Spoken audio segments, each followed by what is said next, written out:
DZRH, magandang umaga Pilipinas sa DZRH Radio, DZRH TV at DZRH Online. Kasama si Kuya Angelo Palmones. Magandang umaga Pilipinas.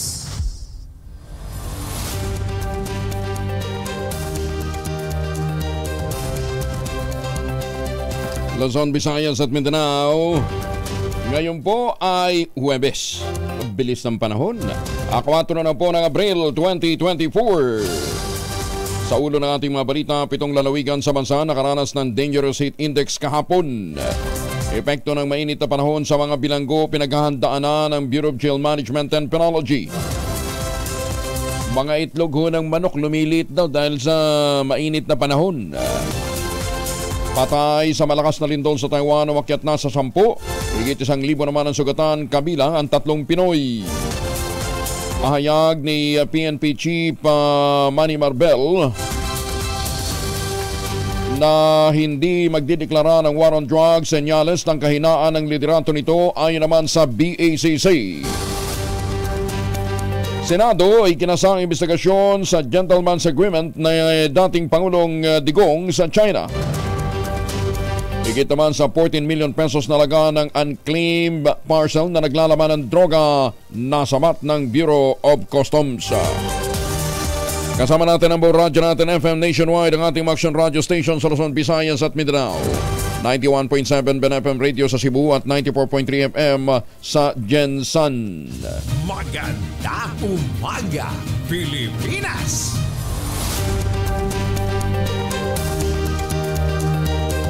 25,000 na ang naghihintay na premyo sa mahiwagang tunog. Sa detalye ng ating mga balita. 7 lugar sa bansa nakaranas ng danger category ng heat index kahapon ayon sa Pag-asa. Sa latest commuted heat index na naitala ng Pag-asa nationwide hanggang alas 5 ng hapon, 7 lugar ang nakaranas ng 43 degrees Celsius, kabilang dito ang Dagupan City sa Pangasinan, ang Dumangas, Iloilo, Catarman, Northern Samar, Sangli Point sa Cavite, Puerto Princesa sa Palawan, Zamboanga City sa Zamboanga del Sur at Cotabato City sa Maguindanao. Samantala, asahan naman ang malinsangang panahon na may maulap na papahurin at panggambon. Epekto ito ng ridge of high pressure area, partikular na sa eastern part ng Luzon. Narito naman ang tinatayang temperaturang mararanasan sa ilang bahagi ng bansa ngayong Huwebes. Ang Metro Manila, 25 hanggang 34 degrees Celsius. Ang Baguio City, medyo malamig pa rin, 16 to 26 degrees Celsius. Lawag City, 25 to 34 degrees Celsius. At ang Tuguegarao, 23 to 37 degrees Celsius. Naimbag na bigat ka na kayo amin sa ating mga kababayan dyan sa norte. Sa Legazpi City, Diyos Marahay Ngaga, 25 to 32 degrees Celsius. Sa Puerto Princesa City naman, 25 to 33. Sa Tagaytay, malamig din kahit paano, 23 to 32 degrees Celsius. Calayan Island, 25 to 33. Iloilo City, may nga sa mga katuran tara sa Negros, 27 to 33 degrees Celsius. Maimbuntag Sugbo, 26 to 33 degrees Celsius naman ang Cebu. Maupay nga sa ating mga kababayan dyan sa Tacloban, 25 to 32 degrees Celsius. Cagayan de Oro City, 25 to 32. Zamboanga City, Buenos Dias, Zamboanga, 24 to 34 degrees Celsius at Davao City, 25 to 33 degrees Celsius. Halos 4,000 mga paaralan na sa bansang nagsuspende ng on-site o face-to-face classes dahil sa matinding init ng panahon. Ayon sa Department of Education, tinatayang nasa 1.3 million ang mga mag-aaral din ang naapektuhan ng class suspension. Pinakamarami ang sa Western Visayas sa mga paaralan na nagpatupad na ng alternative delivery mode na umaabot ng 990. Sumusunod naman ang Soxargen na may 800 na mga paaralan. Sinabi pa ng DepEd, tanging ang mariyon lamang ng Northern Mindanao, Davao, Caraga at Cordillera ang hindi nagsuspende ng on-site classes dahil sa mainit na panahon, epekto pa rin ang umiiral na El Nino phenomenon. Nagpatupad na ang mga paaralan sa Kamalig Albay ng shifting of schedule of classes upang mabawasan ang exposure ng mga estudyante at mga guro sa mainit na panahon. Ayon kay Kamalig Mayor Carlos Erwin Balde Jr., maaaring magsagawa ng klase sa umaga mula alas 7 ng umaga hanggang alas 11 ng umaga at pagsapit ng hapon, modular learning set up na. Hindi rin umano required ang mga guro na pumunta ng mga paaralan tuwing hapon, pero pinapayuhan ito na magbigay ng learning materials na maaaring gawin sa bahay. Sinabi pa ng alkalde, hindi rin required ang mga mag-aaral na magsuot ng uniforme tuwing morning classes at pinapayuhang magsuot ng mga komportableng damit. Nauna rito pinag-utos ng mga lokal na pamahalaan sa Libon, Ginubatan at Pulangi na suspindi na rin ang in-person classes at lumipat sa modular o online mode. Sa Kidapawan City, ang utos naman ni Mayor Pao Evangelista sa mga nagtatrabaho, lalong-lalo na yung mga may field work,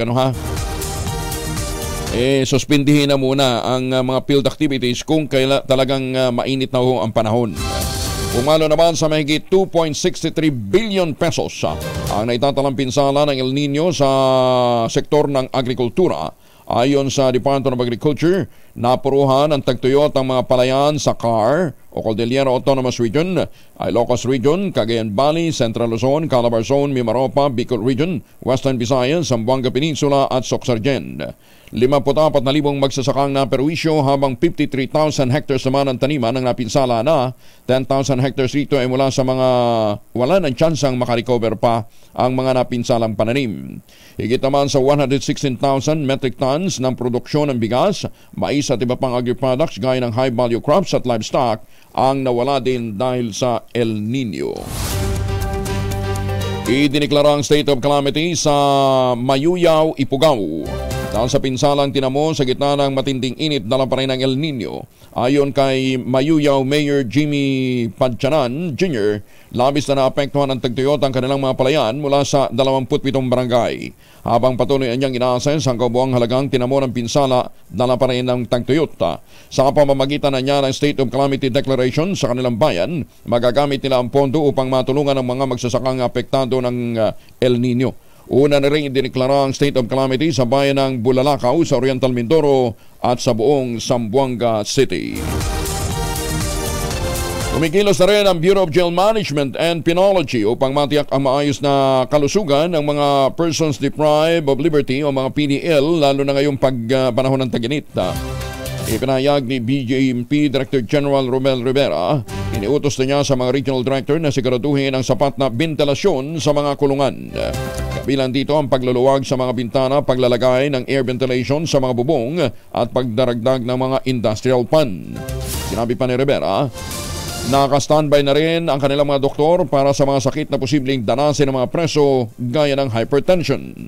Ang BJMP sa pamumuno natin, nagkaroon na kami ng mga hakbang noon pa. Binigyan ko na ng tagubili ng mga regional directors na kailangan ay magkaroon ng good ventilation sa ating mga kulungan. Mm-hmm. At ay nasusuportahan na rin ng ating yung facility development plan na tinatawag kung saan pag gumagawa kami ng mga bagong kulungan ay kailangan ang good ventilation ay nandoon. Nagkakasorais na at pigsa ang mga preso sa ilang kulungan dahil sa matinding init ng panahon. Ayon kay BJMP Jail Director Joel Rivera, nakapagtala sila ng 100 kaso ng skin diseases sa Metro Manila habang isa naman ang naitala sa ibang rehiyon.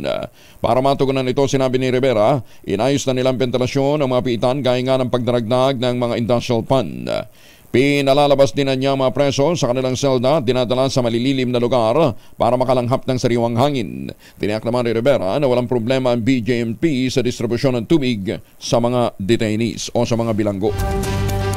Apektado na rin pati laki ng itlog ng mga manok dahil sa matinding init ng panahon. Sinabi ito sa DCRH at radyo natin ni Sinag Chairperson Rosendo So, kasunod na napaulat na namatay ng mga manok dahil sa mainit na panahon. Sinabi ni So, bagamat walang magiging problema sa supply ng itlog ng manok, lumiliit naman ang size ng mga ito kaya't bumababa din ang presyo nito sa merkado. Yung size ng itlog, mas malaki, mas marami yung maliliit ngayon dahil doon sa weather natin. Overproduction tayo sa itlog ngayon. Okay. Lumiliit pero hindi nagbago ang price. Mababang presyo ngayon. Nakain siya. Bumababa. Ay mga misis, amoy araw ba si Bonso pag-uwi galing ng eskwela? Dahil yan sa germs sa katawan nila para labanan ng amoy araw at amoy pawis, gumamit ang Shield Bath Soap regularly. Ang beatable ang Shield sa paglaban sa germs versus another brand may shea butter na pampalambot ng kuti sa presyong abot kaya 12.50 SRP. Kaya mga misis ay challenge you. Subukan ang Shield Bath Soap, galit sa sakit may malasakit, sulit na sulit. Maganda umaga, Pilipinas! Pamalengke muna tayo na sa Bacoor Public Market ngayon si Noche Cacas. Noche, kumusta ang mga tahong dyan? Bayong buntag kayang Angel, ngayong Thursday morning, ito na yung presyo dito sa Bacoor Public Market. Unahin ko lamang yung karne ko yung Angel, yung baboy, 320 ang kilo, habang ang manok 160, liempo 320 ang kilo, habang ang baka yung laman 450 ang kilo. Puntahan naman natin yung action word, katulad ng tilapia, 130 ang kilo, yung bangus dagupan, 180, galunggong lokal, kuyang Angel, 160 ang kilo, yung tulingan, ganun din, 160, at ang pusit, 180 ang kilo. Siyempre, hindi yung mga niluluto natin kailangan ng gulay. Yung celery, 120 ang kilo, yung leeks, 140, ang kimchi 240, habang ang luya 120, ang bawang 130, sibuyas na lokal 65 pesos ang kilo, kamatis 50, at ang siling mahaba 110 ang kilo, ang siling labuyo naman 150, ang bell pepper 200, at yung carrots 110, patatas 95, at yung labanos 100 ang kilo, pipino 110, habang ang sitaw 180 ang per bundle ang kanilang bentahan, habang yung okra 170, yung isang balot talong 70, kuyang Angel, ang palaya 110, kalabasa 35, patola 60, papaya 30, habang ang puso 25 ang kilo. So yan ang presyo ng mga ilang bilihin ngayong Thursday morning dito sa Bacoor Public Market. Mula sa kananan sa Pilipinas, DCRA. Ako si Noche Cacas tuloy sa pagbabalita, tuloy-tuloy serbisyo. Sama-sama tayo, Pilipino. Noche, hindi mo binanggit magkano ang talaba? Yung talaba, wala akong nakita dito na talaba Bacoor? ng Angel. Mamaya pa daw eh. Maya pa. Sige. Okay, thank you. Thank you, Noche. Maraming salamat si Noche Cacas na naalala ko na yung baked oyster eh. Sarap! Ganda umaga, Pilipinas! Ay mga mamis, laundry day today. Kunot-no ka ba kapag makapit, marakit at malupit ang bansa? All you need is Pride. Ba't mapahirapan ang self-con sa Pride? Easy at worry-free naman ng laundry. Sa triple stain away formula, tanggal ang matitinding bansa based on test sa chocolate, mud, and sample and cotton. Gawa po ito ng ACS. At muli ang ating paalala sa lahat ho ng mga amateur at mga professional photographers. Ihanda na inyong mga lahok sa tsansang manalo sa malaking premyo mula sa Pagcor Photo Contest 2024. Ang tema po ay Harvest Time. Ito ay naglalayong ipakita ang sipag, husay at pagsisikap ng mga magsasaka, mga mangingisda at iba pang nasa sektor ng agrikultura tungo sa mga saganang ani na hindi lamang para sa kanilang pamilya kundi para sa food security ng buong bansa. Ayon kay Pagcor Chair at CEO Altenco, isa sa mga highlights ng 2024 Photo Contest ay ang bagong drone category o mga larawang kuha mula sa impapawid gamit ang mga drone camera. Bukod sa drone, nananatili pa rin yung conventional category. Larawan itong gamit po ng mga digital camera at mobile category naman, yung pong mga litratong kuha naman ng mga mobile devices. Ang premyo, 2.23 million pesos at ang mga pwedeng sumali 16 years old and above. Binago na ho, dati 18 lang eh. Ayan ha. Samantala, lahat ng mga entries ay kinakailangan kuha mula August 1, 2023 hanggang July 31, 2024. Ipadala ng inyong mga entries sa www.pagcor.ph/photocon2024. 5 miyembro ng religious group ni Pastor Apollo Quiboloy nakasama sa arrest warrant, hawak na ng NBI Region 11. Detalye na balita mula kay Jun Soter mula sa Aksyon Radyo Davao. Jun, may buntag. Jun? Jun Soter, nawawala si Jun. Ang 5 miyembro ng Kingdom of Jesus Christ o KJC founder at leader na si Pastor Apollo Kibuloy nakasama sa warrant of arrest na inisyo ng Davao City Regional Trial Court Branch 12 na may kaugnayan sa paglabag sa Section 10A o iba pang gawain ng pang-aabuso sa bata sa ilalim ng Republic Act 7610 o ang Special Protection of Children Against Abuse, Exploitation and Discrimination Act. Ang 5 akusado ay nakilalang sina Jacqueline Roy, Tamayong Barangay Captain Crescente, Canada, Pauline Canada, Ingrid Canada at Selvia Simañez. Ayon kay NBI 11 Regional Director Attorney Archie Albao, ang kaso ng 5 akusado bilabol, kaya nga matapos silang arestuhin, agad itong nagpiyansa sa korte. 3 sa kanila ang inaresto habang 2 ang kusang sumuko. Dagdag pa ni Attorney Albao, hindi nila nakuha si Pastor Apollo Kibuloy. Mula sa Action Radio Davao, Jun Soter, para sa kauna-unahan sa Pilipinas, DZRH. Tuloy-tuloy sa pagbabalita, tuloy-tuloy sa serbisyo. Sama-sama tayo, Pilipino. Daghang salamat na Jun. Samantala, hinimok naman ni Senator Bongo ang Department of Health at ang Department of Budget and Management unahin ang pakiusap ng mga health worker na bayaran na ang overdue na mga Health Emergency Allowance o HEA na kanilang pinagtrabahuan noong pampanahon ng pandemya. Nakakahiya naman. Sa hearing ng Senate Committee on Health sa kanyang pinamumunuan, sinabi ni Senator Go na dapat bilisan ang pagpapalabas ng Health Emergency Allowance na utang ng gobyerno sa mga health worker para sa kanilang critical service noong panahon ng COVID-19. Sa pagdinig, kinilala ni Senator Go ang sakripisyo ng mga healthcare workers sa panahon ng pandemya. Muli itong nagpahayag ng katiyakan sa mga health worker na prioridad niya ang paghimok sa Department of Health at DBM na maipalabas kaagad ang naturang pondo. Sa kanyang apela sa Department of Health at DBM, nananawagan ng senador na bigyang prioridad ang kapakanan at benepisyo ng mga health worker, lalo na sa pagsusulong ng bansa mula sa state of public health emergency na idiniklara dahil naman sa pandemic. Muling lumagpas ang target collection ng Bureau of Customs nitong Marso. Ito ay 3 sunod na buwan ngayong taon na lumagpas ang nakukolekta ng ahensya na itinakdang target nito ayon kay Customs Commissioner Benvenido Rubio.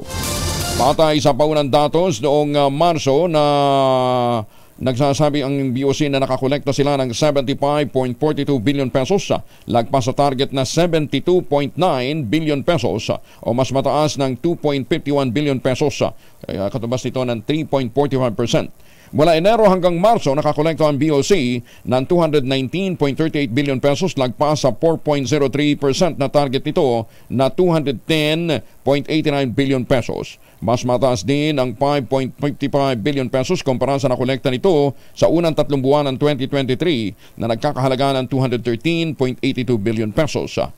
Iniuugnay ang magandang performance ng BOC sa mas maayos na assessment sa mga produktong dumarating sa bansa at masusing pagbabantay sa deferred payment ng government importation.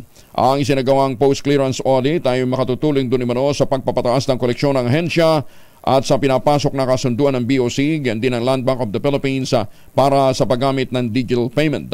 Kinilala naman ni Commissioner Rubio ang pagtutulungan ng mga tauhan ng ahensya sa magandang performance nito at ang kanilang dedikasyon na mapagandang revenue performance ng gobyerno alinsunod sa direktiba ng Pangulong BBM.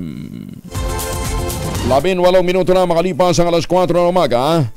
SUV sumalpok naman sa ilang kabahayan sa bayan ng Santa Fe, Leyte. Naku, yung driver itinakbo sa ospital. Detalye ng balita mula kay Jimmy Angay-Angay, RH32 Jimmy. Isang SUV sumalpok sa nakaparadang dump truck at inararo ang ilang kabahayan. Driver ginagamot sa ospital sa bayan ng Santa Fe, Leyte. Kilala ng PNP ang biktima si Silverio Jacinta City Años Negosyante, residente ng Zone 1, Guindapunan, Palo, Leyte. Nangyari ang insidente sa National Highway bayan ng Santa Fe, Leyte. Sa investigasyon ng PNP, nagbibiyahang biktima gamit ang SUV Toyota Fortuner galing bayan ng Palo, Leyte papuntang bayan ng Santa Fe nang maidlip ang driver kaya sumalpok sa kaliwang bahagi ng daan ang sasakyan at sinalpukan ang nakaparadang dump truck at ilang kabahayan kasama na ang bahay ni Ramon Bidwa. Gadaman itinakbo sa ospital ang driver para malapatan ng kaukulang lunas. Payo naman ng PNP sa mga driver kung puyat na hindi magmaniw ng sasakyan, kung makaramdam ng pagkatulog ay tumabi muna sa daan maidlip bago magpatuloy ang pagbiyahe. Mula sa Action Radio Tacloban, ito si Arstra Tito Jimmy Angay-Angay. Tuloy-tuloy sa babalita, tuloy-tuloy sa serbisyo. Sama-sama tayo, Pilipino. Daghang salamat, Jimmy. Maimbutang sa mga tigpaminaw nato niyan sa Leyte. Kini-question naman ng mga concerned transport operator ang pagdaragdag pa ng Land Transportation, Franchising and Regulatory Board ng 4 na players sa motorcycle taxi bago pa man mag-anunsyo ng moratorium.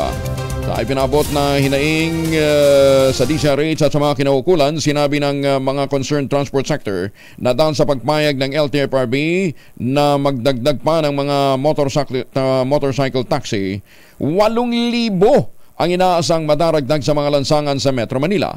Kabilang mano sa binigyan ng go signal ng LTFRB bago pa man umiral ang moratorium ay ang Grab Bike. Sa kabila nito, kabila ng panawagang moratorium ng mga mababatas at mga stakeholders sa motorcycle tax expansion dahil naman sa lumalalang trapiko sa Kalakhang, Maynila.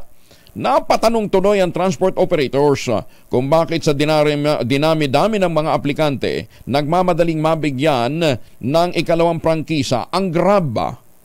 O nga naman, Director Guadis, parang very obvious.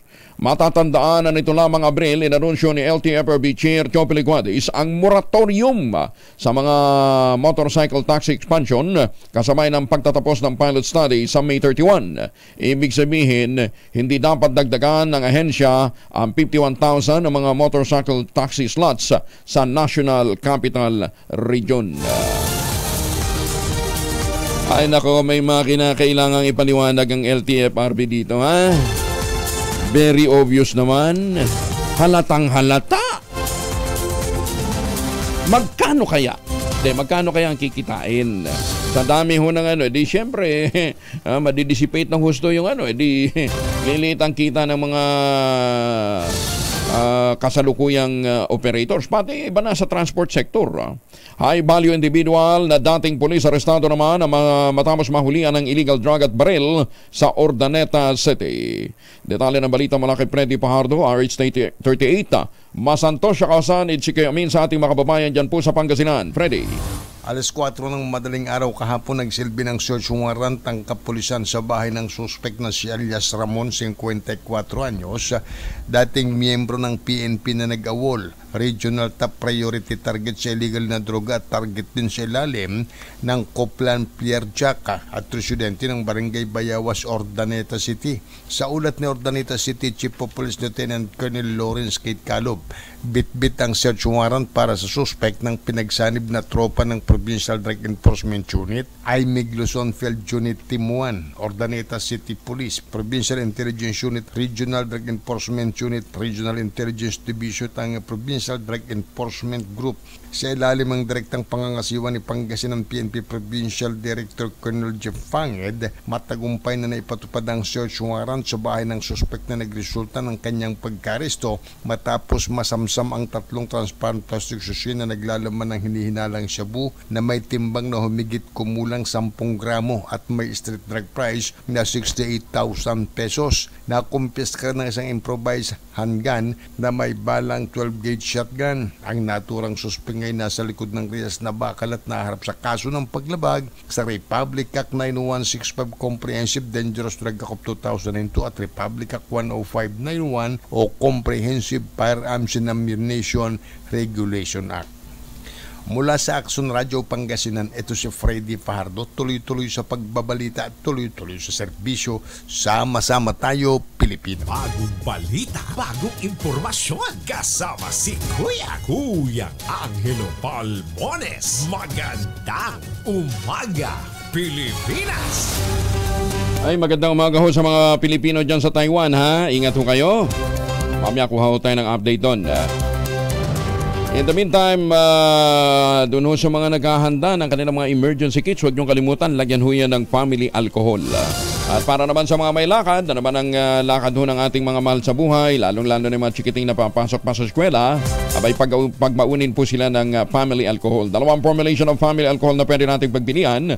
Yung family 70% isopropyl alcohol is specially prepared for clinics, hospital, pharmacies, laboratories, pero okay na okay din po sa mga households. Very effective yan sa disinfection at sterilization. Ganyan ang bagsik ng family 70% isopropyl alcohol. Maghapon man natin gamitin, no problem. Hindi po manunuyo ang ating mga kamay dahil meron po itong moisture moisturizer. Yun namang mabangong family wrapping compound improvement ko noon. Ayan ho yung mabangong isopropyl alcohol na ginagamit ng mga masahista, mga barbero, mga doktor, mga nurse, mga komadrona for sponge bathing and other cleansing purposes. Family wrapping alcohol parang di siya reachable na sa mahabang panahon. Mabibili sa mga butik at convenience stores nationwide. Family wrapping alcohol hindi lang pampamilya, pang sports pa. At muli magandang umaga po sa ating mga komadrona. The Philippine League of Government and Private Midwives Incorporated will celebrate its 25th National General Assembly. Ang tema po ngayong taon, Embracing the Silver Lining of Midwifery Profession. Rise up, look forward, shine. Ayan. Abril 23 hanggang 25 yan sa SMX Convention Center sa Davao City. Para po sa karagdagang impormasyon, tawag po kayo sa PLG-PMI Secretariat 0915-855-1119. Magandang umaga kay Asek Cecil Bangka Santos. Mas maraming Pilipino ang naniniwala na ang pagluluwag sa limitasyong nakasaad sa konstitusyon sa pamumuhunan ng mga dayuhan sa bansa ay lilikha ng mas maraming trabaho, mas maayos na serbisyo at pagbaba ng presyo ng bibilihin ayon sa resulta ng Pulse Asia Survey na kinmisyon ng international think tank na Strat-Based Institute. Inilabas ng Paul Pierre ang resulta ng survey nitong Miyerkules kasabay ng isinagawang consultative session kaugnay ng panukalang pag-amyenda sa konstitusyon na inorganisa naman ng grupong Democracy Watch Philippines. Isinagawa ang survey March 6 hanggang 10 at kinuha ang opinyon ng 1,200 respondents mula sa iba't ibang panig ng bansa. Tinanong ang mga respondent kung ano nakikita nilang kalalabasan ng pagluluwag ng mga probisyong pang-ekonomiya ng saligang batas sa pagnenegosyo ng mga dayuhang bansa. 6 ang opsyon ay binigay sa mga respondent na pinayagang mamili ng hanggang 3 sagot. Ang pagluluwag sa limitasyon ng pamumuhunan ng mga dayuhan ang pakay ng Resolution of Both Houses No. 7 na inoprobahan ng Kamara kamakailan. Batay sa resulta, 64% ng mga Pilipino ang naniniwala na ang pagluluwag sa restriksyon ay magre-resulta naman sa dekalidad na trabaho na may mas taas na sweldo at benepisyo, habang 56% naman ang naniniwalang bubuti ang kalidad ng mga serbisyo. Mataas na opisyal ng PNP sa Northern Samar ginagamit ng mga scammer sa mga modus operandi. Detalye ng balita mula kay Jane Galit Bantayan, Aris 34. Jane, good morning. Inabisuhan naman ng PNP ang publiko na hindi maniwala sa mga kumakalat na scam matapos ang paggagamit sa pangalan mismo ng PNP Provincial Director Sunny Umingan na nanghihingi ng pera. Panawagan ng PNP kung makatanggap ng ganitong scam ang modus, lalo na kung nanghihingi ng pera, load o anumang pabor, ay huwag nang mag-atubili na magsumbong sa tanggapan ng pulisya at maaaring tumawag agad sa kanilang opisina. Napag-alaman nila sa mga negosyante ay nagsumbong mismo sa opisina ng pulis na sinasabing ginagamit daw ang pangalan ng nasabing opisyal. Maya tumawag rin daw sa opisina ng gobernador ng Northern Samar gamit rin ang pangalan ng nasabing Provincial Director. Mula sa Action Radio Katarman sa lalawigan ng Northern Samar, Ars 34 Jane Galit Bantayan, tuloy-tuloy sa pagbabalita, tuloy-tuloy sa serbisyo. Sama-sama tayo, Pilipino. Daghang salamat, Jane. Samantala, si Secretary Galvez naging panauhing pandangal sa ginanap na iftar sa Maguindanao del Norte. Detalye ng balita mula kay Jun Di Makota, Karis 19. Assalamualaikum, Jun. Alaikumussalam, Kuyang Angel. Naging panauhing pandangal sa ginanap na Grand Iftar si OPAPRO Secretary Galvez na ginanap sa Barangay Gambar, Mother, Kabuntalan, Maguindanao del Norte. Dinaluhan din ito ng mga municipal mayors, ministries, BTA members, AFP, PNP, BF ground o itong MILF VF ground commanders and members at ganun din ng mga traditional leaders, women, youth at ng religious sector. Sa mensahe ni Governor Abdul Rauf Gobsam Makakwa, inilunsad niya ang Grand Iftar bilang pag-obserba ng Lailatul Qadar na batay sa turong Islam ito ang gabing ibinaba sa mundo mula sa Jannah o sa langit ang Quran sa ikasampung gabi bago magwakas ang Holy Month of Ramadan. Kung kaya't labis itong nagpapasalamat sa lahat ng dumalo at patuloy niyang hinahangad ang pagkakaisa ng Bangsamoro. Ang reconciliation na alam niyang darating umano sa takdang panahon, dahilan na hindi umano siya sumasagot sa mga isyong kinapapalooban ng politika dahil sa ayaw niya umanong makasakit ng damdamin ng kapwa Bangsamoro. Ayon pa rin kay Governor Makakwa, ang peace process sa Mindanao na inumpisahan noon sa panahon ni Pangulong Ferdinand Marcos Sr. sa pamamagitan ng paglagda sa Tripoli Agreement sa MNLF at ngayon ay tinatapos na sa panahon ng anak na si Pangulong Bongbong Marcos Jr. na all-out support naman sa BOF. BUL.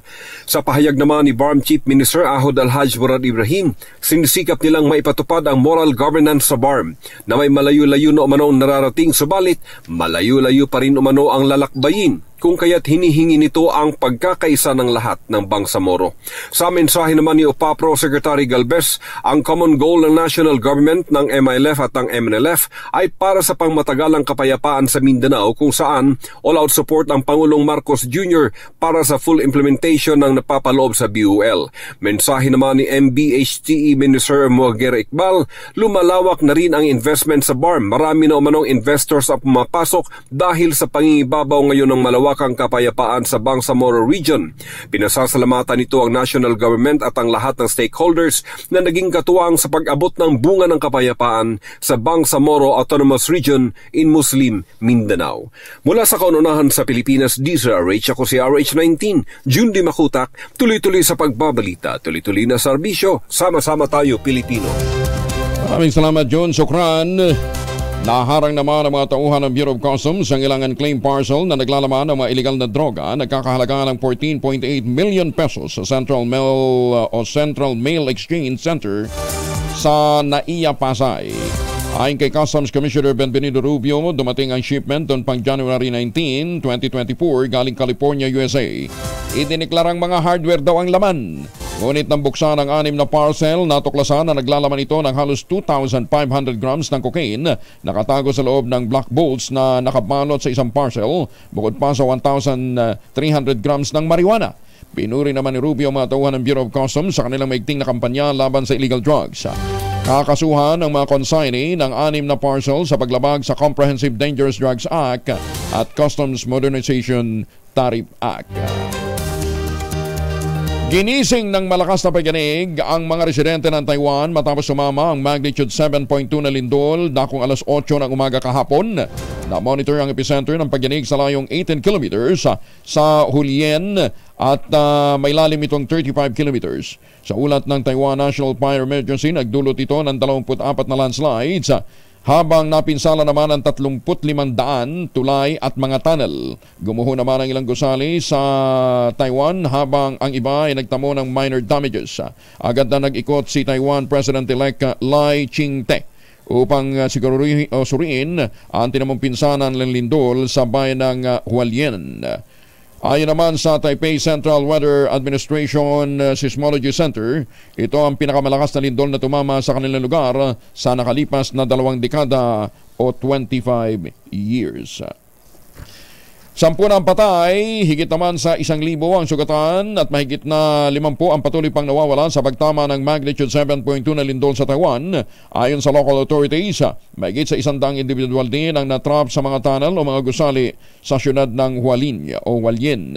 Sa report ng local media, 3 hiker at 1 driver ang natabunan sa rock slide sa Taruco National Park at halos 1,000 turista at mga staff naman ang stranded. Gumuho at tumagilid naman ang ilang gusali na pinsala ang mga linya ng tren, paaralan at libo-libong kabahayan ang nawala ng kuryente.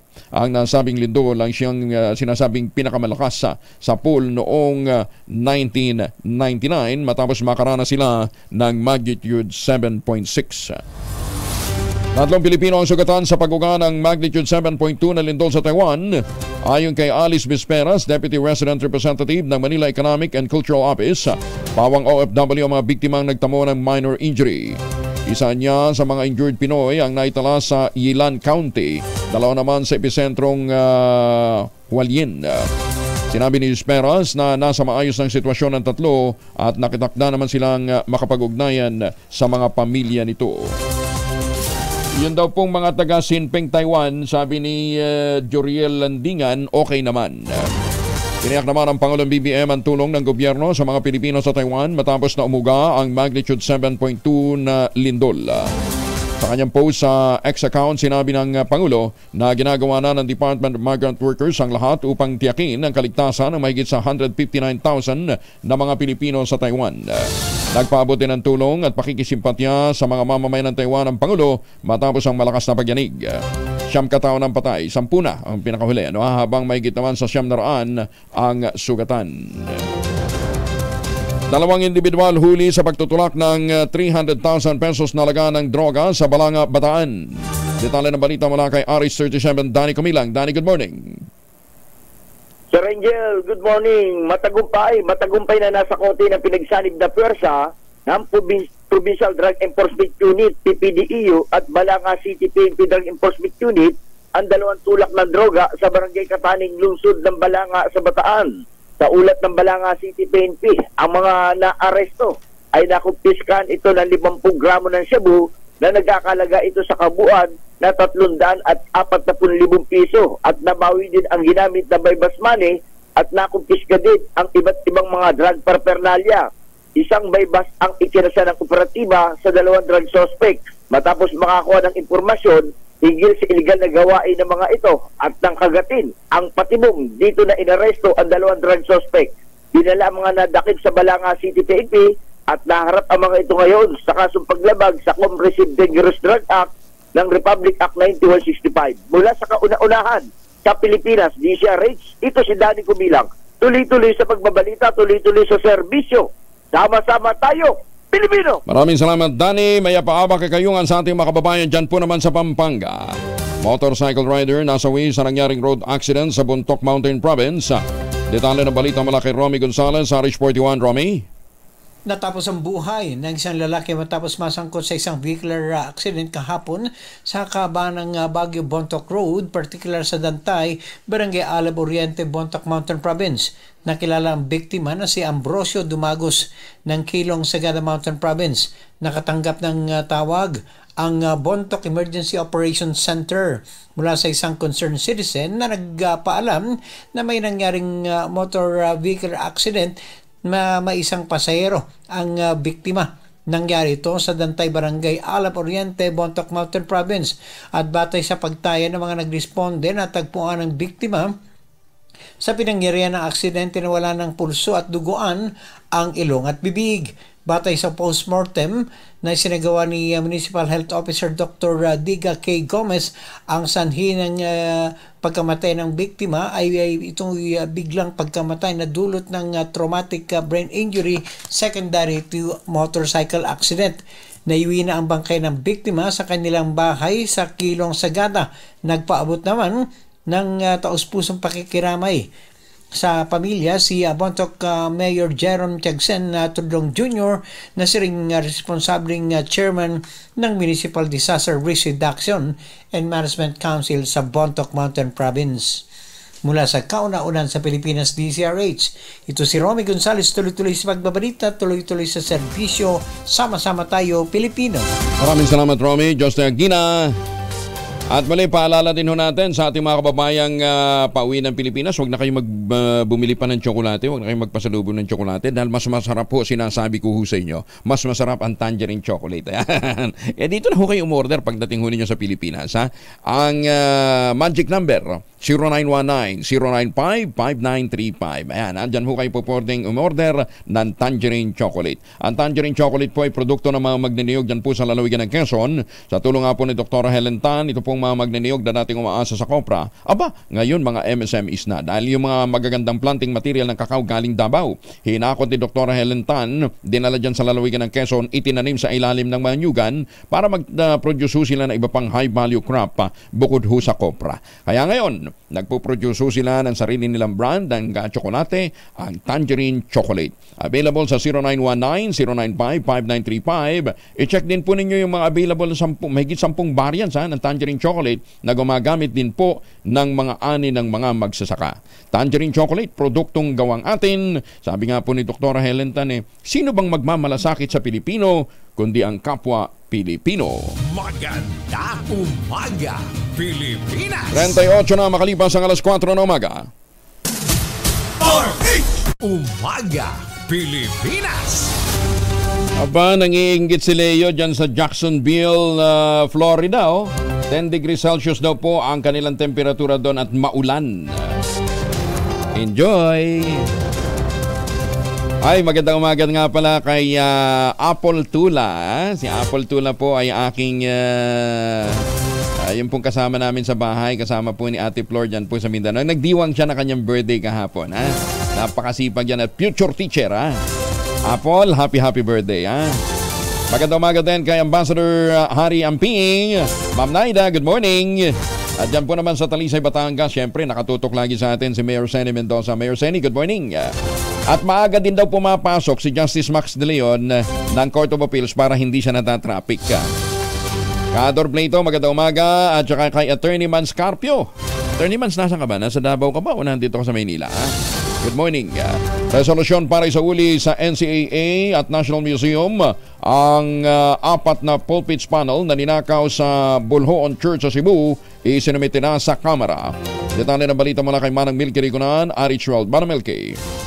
Ipinasasoli sa National Commission for Culture and Arts at National Museum of the Philippines ang apat na pulpit panel sa ninakaw umano sa Archdiocesan Shrine of Patrocinio de Maria Santissima na kilala rin bilang Bulhoon Church na matatagpuan sa Cebu. Sa House Resolution 1601, iginit ni Cebu Representative Edsel Galeos ang kahalagahan ng mga panel sa kultura at kasaysayan ng Bulhoon. Ang Bulhoon Church ay tinayo noong 1783 at isa sa pinakalumang simbahan sa Cebu. Idineklara itong National Historical Landmark noong 1999, isang National Cultural Treasure noong 2001 at kinukonsidera na maisama sa World Heritage List. Noong January 1988, ang apat na panel na nagpapakita ng apat na Doctors of the Church ay ninakaw mula sa pulpito at hindi na nakita ang mga ito. Noong February 13, 2024, ipinagdiwang ng National Museum of the Philippines ang pagtanggap nito ng mga panel bilang donasyon ng mag-asawang Edwin at Eileen Bautista.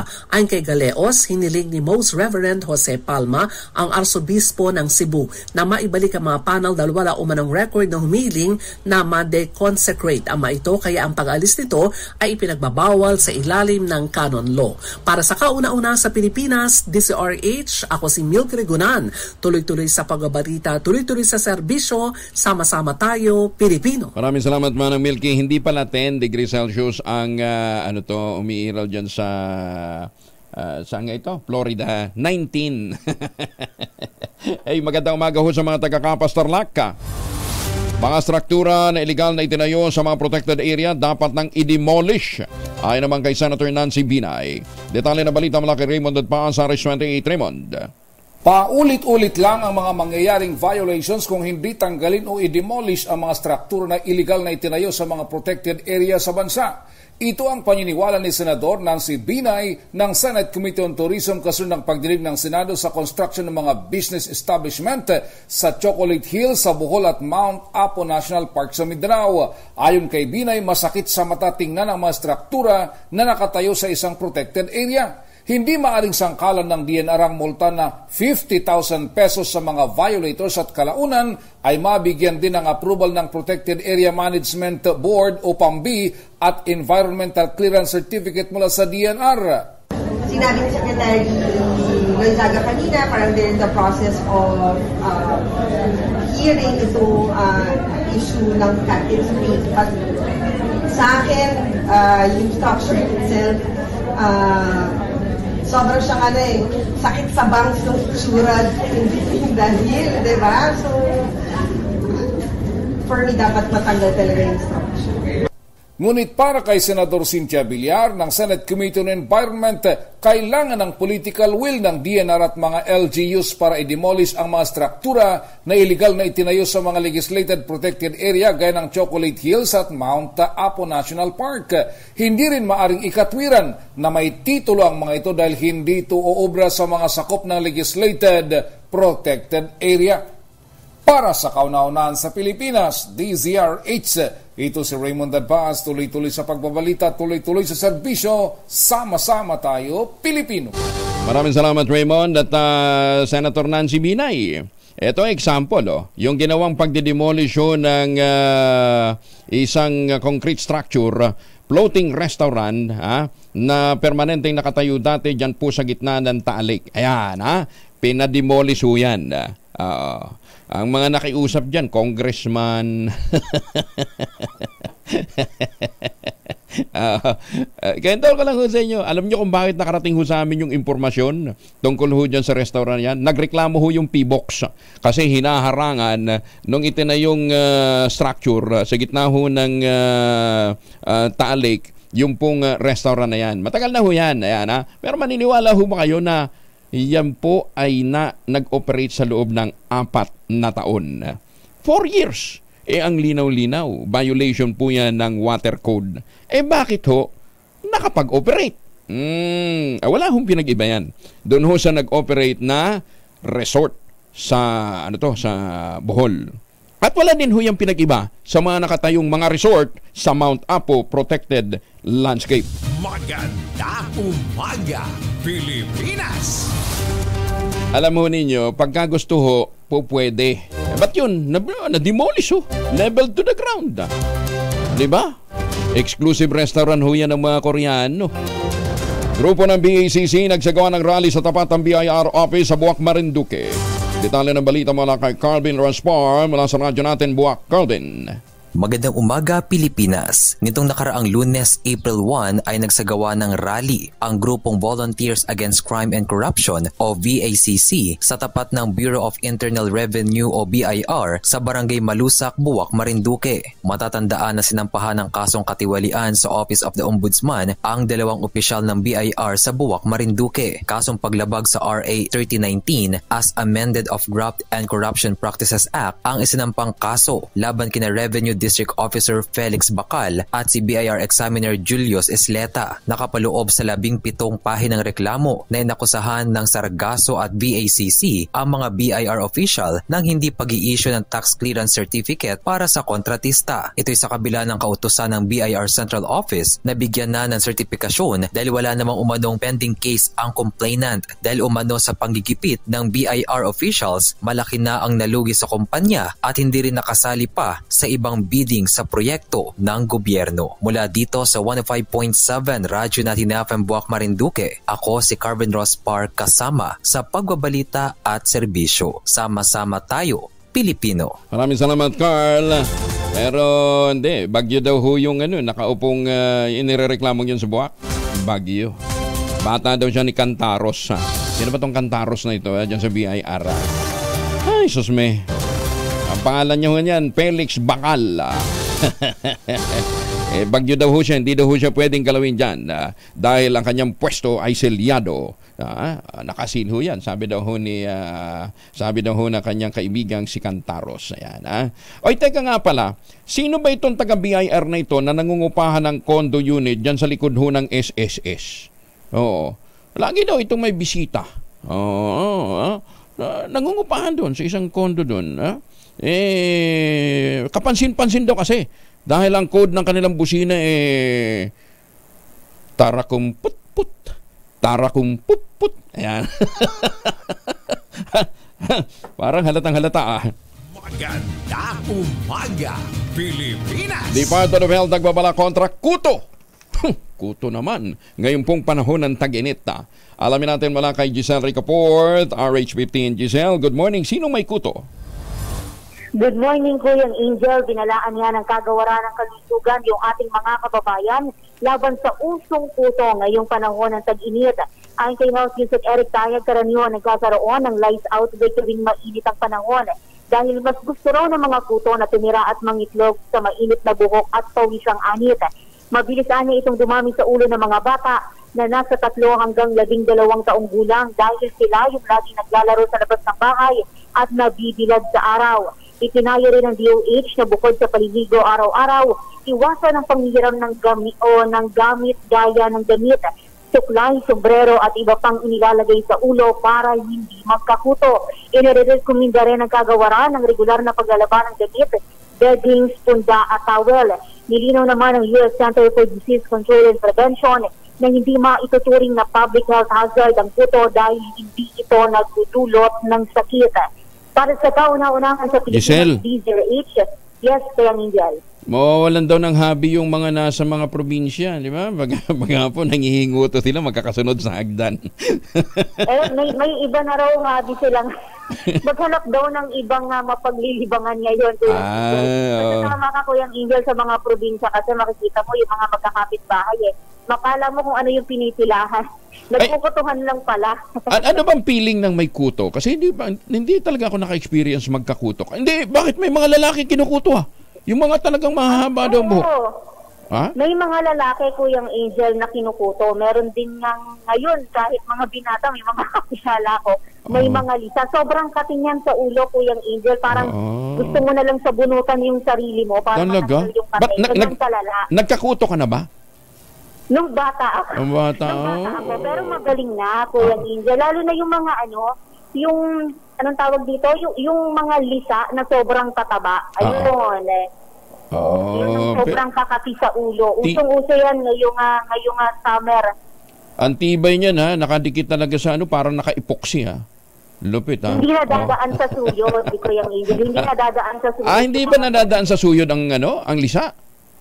Hindi, Kuyang Angel, kasi nakakapit ng matindi sa mga hibla ng buhok natin. Kaya ang payo ng DOH, magpakonsulta daw tayo sa mga dermatologist para mabigyan tayo ng naaangkop na gamot panlaban sa kuto at pamatay sa mga lisa. Nako. Paano daw yung mga kotong daan at saka mga kotong lupa? Iba naman yun. Hindi kaya ng derma yan. Iba tayong mga kotong daan. Maraming salamat, Giselle. Balik sa'yo, Kuyang Angel. Salamat si Giselle. Samantala, matapos samang makaladkan sa ang maraming personalidad, totoo ba ito? Si Bea Alonzo at Dominic Roque nagkabalikan na raw? Anong say mo dyan, Bullet? Anong say mo dyan, Morley? Gising na ang showbiz! Rampa na Pilipinas. Good morning, Kuya Angel. Usap-usapan. Nagkabalikan na. Nagkabalikan na raw talaga itong si Bea Alonzo at Dominic Roque. May mga pagkakataong nakikitang magkasama ang dalawa. Pero inililihim pa rin ng magsyota noon na sila ay nagkabalikan na sa kung anong dahilan ay sila lang daw ang nakakaalam. Pero kung paniniwalaan ng chismis, hindi daw naputol ang communication ng isa't isa sa kanila kahit sabihin pang nasa balag ng alanganin noon ang kanilang relasyon at sinasabing nagkahiwalay na. At ngayong nagkabalikan na, nanatiling tahimik umano ang dalawa para iwas intriga. Iyan ang ating DZRH Showbiz Hottest News. Ito po ang inyong RH47, Morley Alinyo. Tuloy-tuloy sa pagbabalita, tuloy-tuloy sa serbisyo, sama-sama tayo, Pilipino. Babu! Maraming salamat, Morley at Dominic. Para siguro hindi ka maintriga sa panghihiram ng kondo, bili ka na lang ng bahay. 20,000 pesos all-in down payment. Lipat bahay agad after 7 days. Kung naghahanap pa ng ibang matitirahan si Bea, bagamat may maganda siyang bahay, pwede ka dito sa mga proyekto po ng Westchester Realty. Yung Severa Mabalacat, Severa Bacolor at Samira. Yan na po ang pinakamurang ready for occupancy unit sa housing industry ngayon with easiest term. 5% down payment, pwede pang Gibbs. At after 7 days nga po ng take-out ng Pag-ibig Housing Loan, pwede ka nang maglipat bahay agad. Ito pa rin ang pangarap na magkaroon ng sariling bahay sa presyong abot kaya. Napakalapit naman yan sa Clark Economic Zone at Clark International Airport. Ang gagawin lamang ho ninyo makipag-ugnayan sa 0996-501-5555 o dili kaya sa 0947-434-5555. Ito pa rin ang pangarap na magkaroon ng sariling bahay sa presyong abot kaya. At kung ngayon ho kayo bibili, may chance pa ho kayong manalo ng trip for two. All expense paid, patungo po ng Taiwan, Japan, Singapore, Hong Kong, at Taiwan. Teka, lumindol sa Taiwan. Pakapili muna kayo na ibang destinasyon. Pero hindi naman lahat ng Taiwan nadali. No? Hindi naman buong bahagi yun ng Taiwan. Anyway, ito pa rin ang pangarap na magkaroon ng sariling bahay sa presyong abot kaya. Maganda umaga, Pilipinas! Ay, speaking of Taiwan, tamang-tama, nasa linya na natin si Meco Cheer, Silvestre Bebot Bello III. Chairman, may buntag. Kong Angelo, mayang buntag. Oo, kumusta yung mga kababayan natin sa Taiwan? Naku, mabuti na tanong mo yan, Kong Angelo. Napakaswerte ng mga Pilipino. Tatlo lang daw, may tatlo daw may tatlong nasugatan. As of 10 last night, ang report na nakarating sa akin ay 10 na ang patay. Okay. Pero walang Pilipino. Oo. Ayan. Tapos, mga 934 ang injured. Dan sa 934, dalawa lang ang kasali. Si Sheila Reyna na minor injury. Kasi nung tumakbo siya, nataranta siguro, nauntog siya sa pintuan. Okay.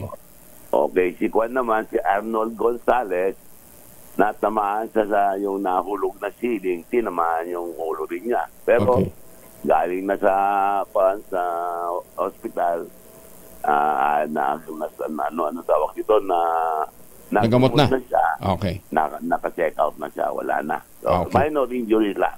Okay. So, yun ang swerte sa atin. Pero okay na ba? Nanumbalik na ang linya ng komunikasyon at ng kuryente sa mga affected areas? Nanumbalik naman. Ang ano lang naman, mga bahay, mga private homes lang ang affected na wala ng kuryente. Maraming bumagsak, lalong-lalo na doon sa epicenter, yung Hualien County. Hualien County. Doon ang marami. Maraming Pinoy doon? Maraming Pinoy doon? Marami. Marami din. Doon talaga epicenter. Kasi hindi lang lindo lang naramdaman ng Hualien. Nagkaroon pa ng landslide.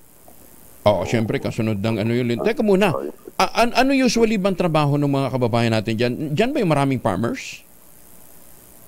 Itong sila, yung factory worker. Mga factory worker. And again, fortunately, for us, there are only 1,400 Filipino workers dyan sa Hualien. So, anong mangyayari ho sa kanila? Syempre, wala munang trabaho. Walang trabaho. Diyan ka bilib. Tuloy pa rin ang sahod. Talaga?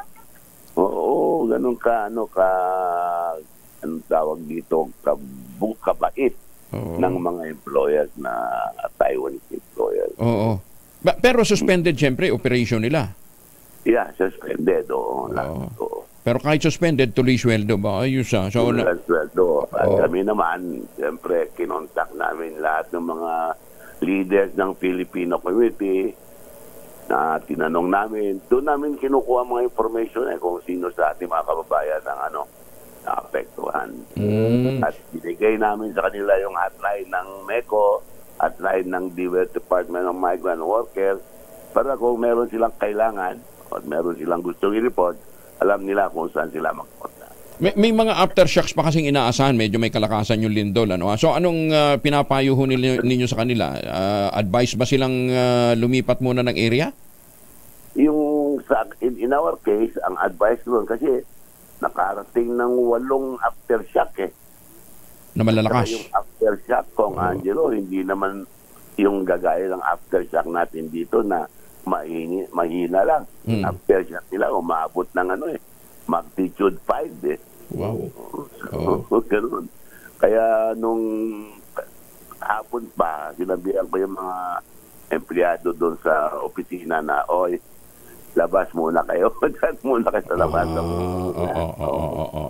Pero sa Taipei, okay na ho kayo? Okay naman, okay doon. Fortunately, walang injuries, walang damage sa opisina. Everything is Okay. Kasi doon sa Taipei, 7.2 lang. Teka muna. Sa Hualien, yun ang 7.5.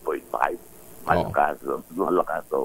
Pero wala mo ng suspension ng deployment? Tuloy mo ng deployment natin? Wala naman. So tuloy ba? Gaano ba karami dumarating araw-araw ng mga Pinoy pa dyan, Chairman? Marami naman. Siguro maabot ng mga 50, gano'n. Wow! 50 pa rin, Oo, kasi ang daming kailangan ng Taiwan ng foreign workers. Oo. Lalo nga daw sa nila, sa mga farms nila. Farms and factories. Mga factory. Okay. So, ayan. At least na malinaw. No suspension ng deployment. Okay. Okay. Chairman, daghang salamat ha. May buntag. May buntag. Amping Chairman na amping. Daghang salamat. Si Chairman Silvestre Bello III ng Manila Economic Cultural Office. Magandang umaga, Pilipinas! Ayan. nakapag-relax na ho yung ating mga kababayan. Although isama pa rin ho natin sila sa kanilang dasala. Pero kung kinakailangan kasi alert na alert ka, no ha? Mga ganitong panahon, kinakailangan naka-ready ka at any given time. Ayan, ha? Pero sabi nga nila, swerte ang mga Pinoy. Actually, hindi swerte. Naghanda ho kasi sila. Kaya ganun ho yung nangyari. Ganun din ho ang preparedness ng Taiwan. Anyway, para naman ho doon sa mga hindi makatulog dyan ng mahimbing, kinakailangan labanan ho natin ang puyat. Dahil ang buong puyat, yan nagdudulot din ho ng stress.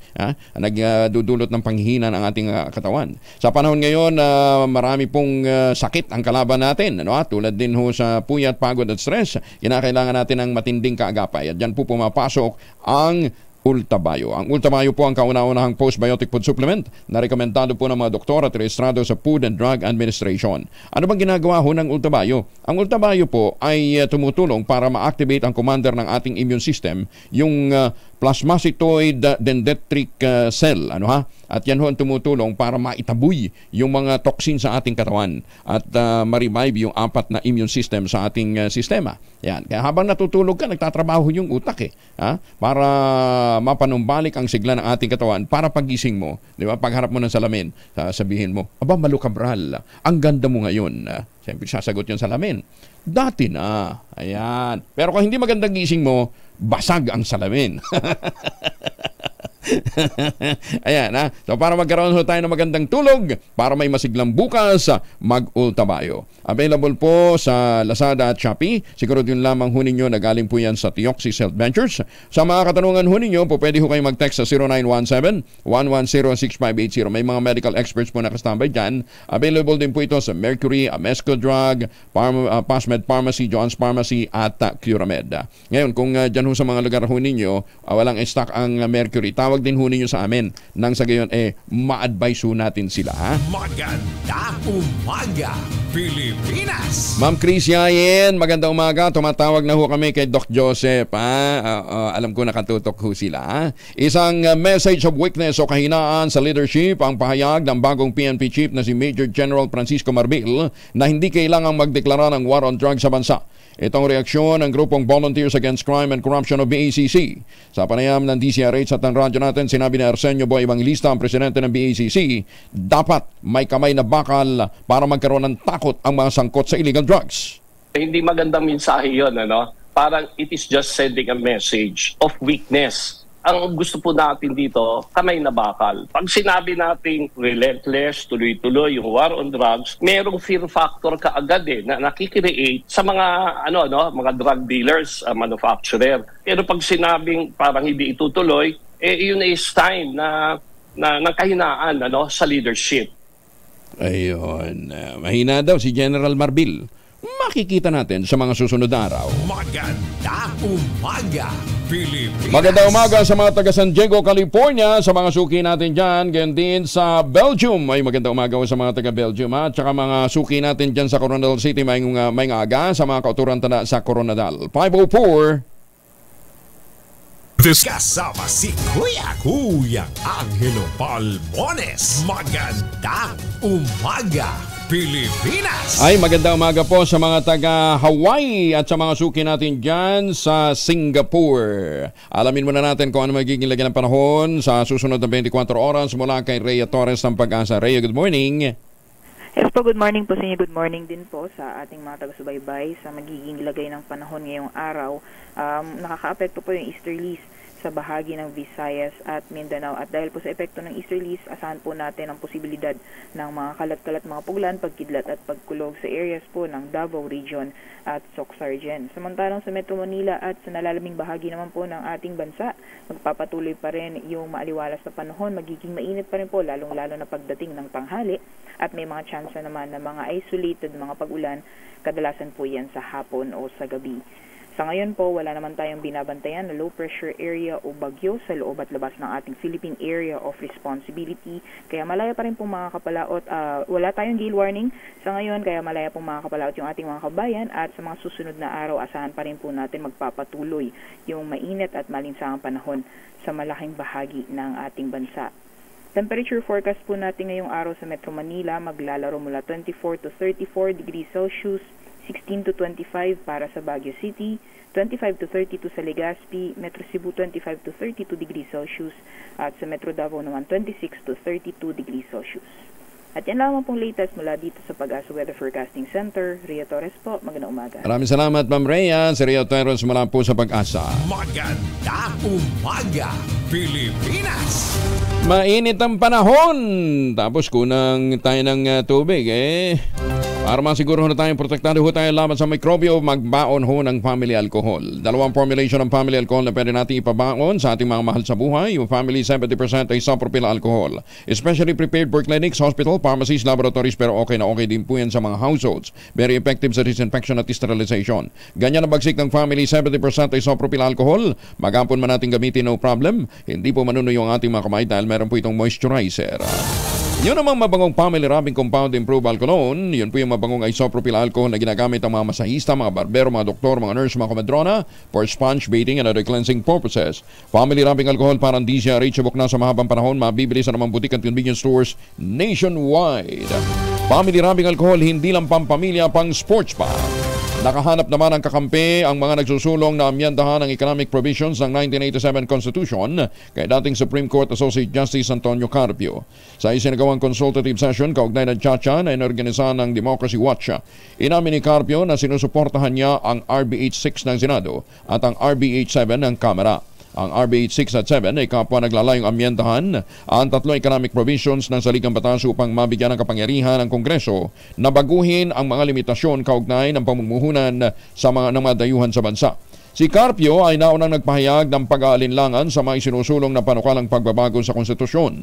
Sinabi ni Carpio na ang kanyang pagsang-ayon ay sa kondisyon na magkakaroon ng pantay na pagkakataon sa pamumuhunan ng bansa ang mga dayuhan. Ayon sa dating maestrado ng Korte Suprema, pabor siya sa balanseng pamamaraan kung saan ang mga dayuhan ay bibigyan ng kaparehong pribilehyo sa Pilipinas tulad na natatanggap na pribilehyo ng mga Pilipinong nagninegosyo naman sa kanilang bansa. Hindi na umano magugulat si Senator Amy Marcos kapag tinira rin ng China ang BRP Sierra Madre sa Ayungin Shoal. Sinabi ni Senator Amy na nakahanda ang China na bombahin ng Pilipinas kung patuloy na tataas ang tensyon sa West Philippine Sea. Punto pa ng Presidential Sister, kayang-kaya itong gawin ng nagtitimpi lamang na China lalo't sila ang may pinakamalaking navy sa buong mundo. Hinikayat naman ni Senator Amy ang opisyal ng gobyerno na tantanan na muna ang World War o pagdadaldal laban sa Beijing kung ayaw mauwi sa bakbakan ng sigalot sa teritoryo. Ipinaalala pa ni Senator Amy na responsibilidad ng administrasyon na huwag ilagay sa panganib ang buhay ng mga kawal nito, gayon din ang mga Pinoy. Kung kinakailangan anyang tiisin pa ang harassment ng China ay gawin ito upang hindi mauwi sa shooting war o aktwal na bakbakan. Inihirit din ni Senator Amy sa kapatid niyang si Pangulong BBM na muling isaalang-alang ang 11 maritime proposals ng China hanggang sa magkaroon ng kasunduan sa tensyonadong karagatan. Nilinaw naman ng senador na hindi niya sinasabing nagpapauto ang administrasyon sa Amerika, pero wag daw dapat nakalimutan kung anong agenda ng pagtulong ng dambuhalang bansa. Ay, teka muna, pakiramay ho muna sa pamilya ni dating Customs Deputy Commissioner Julita Singson Manahan sa kanyang pagpanaw kahapon, April 3, sa edad na 91 years old. Siya ay nakaburol ngayon sa Helenium Room 312, Sanctuarium, Quezon City. Si Ma'am Julita po ay ina ni Customs Collector Mimel Talusan at ni Immigration Director June Manahan. Amin pong pakikiramay sa mga naulila. Live mula sa Taiwan, kasama natin si Dr. Joseph William Ramos Yayen. Doc, magandang umaga po sa inyo. Kumusta na po kayo dyan sa Taiwan? Hello, Doc? Good morning. Ay, good morning. Good morning, Sir Ang. Ayos naman po. Right, dahil sa malakas na lindol. Oo, nasaan ka nung tumama yung malakas na lindol kahapon? Nandito po ako sa Taipei. Dito po ako nagtatrabaho. Nasa trabaho? Nakakakababa talaga yung pagtama nung lindol kahapon? Nakakababa po kasi nung gumising po ako yung mga alas 8 po ng umaga. Tapos ito po yung pinakamalakas na lindol na nararamdaman ko habang nandito sa Taiwan. Yung mga gamit ko po gumagalaw. Tapos meron po kasing cabinet malapit dun sa kama ko, tapos overhead nung kama ko, baka magalaw na siya noon. So, hindi po siya nangyayari before. So, yun po yung sign na malakas yung lindol. Hindi, sabi mo, yan yung pinakamalakas na nararanasan mo. Ibig sabihin, even before, may mga pagyanig kayo nararanasan. Parang praktisado ka na, gano'n. Mukha nga pong gano'n kasi, actually, para po sa mga locals, parang fact usual of life na dito. So, kumbaga po meron ng mukhang training. Matatansya mo po kung yung lakas ng lindor based on kung gaano ka magalaw yung gamit mo. So, nung nakita ko po na maggalaw na siya masyado, kailangan protektado habang nandito sa loob ng bahay at the time. Ilang floors ba yung tinutuluyan mo, Doc? Nasa 4th floor po ako ng apartment. 4th floor. Tapos, gaano kataas yung apartment? Mga 50 to 60 feet. May mga upper floors pa from your floor. Apo. Oo. So, pero mabuti naman dyan sa Taipei, wala naman nasaktan, di ba? Nakakonsentrate doon sa Dito po, wala po ako nabalita na nasaktan dito po sa neighborhood namin. At the time, naputulan po ng kuryente and tubig. Pero immediately after mga 1 hour, balik na. Bumalik na po siya. So, I think well prepared po yung infrastructures ng Taiwan to handle this. Dahil nga po, frequently na siya nangyayari. So, para sa mga kababayan natin na nandito, at least sa Taipei, yun po yung nabalitaan ko sa kanila. Both as Filipinos, saka yung mga foreigners po din po na nandito. Okay. So, balik na kayo sa trabaho today? Or kahapon pa? Kahapon pa po.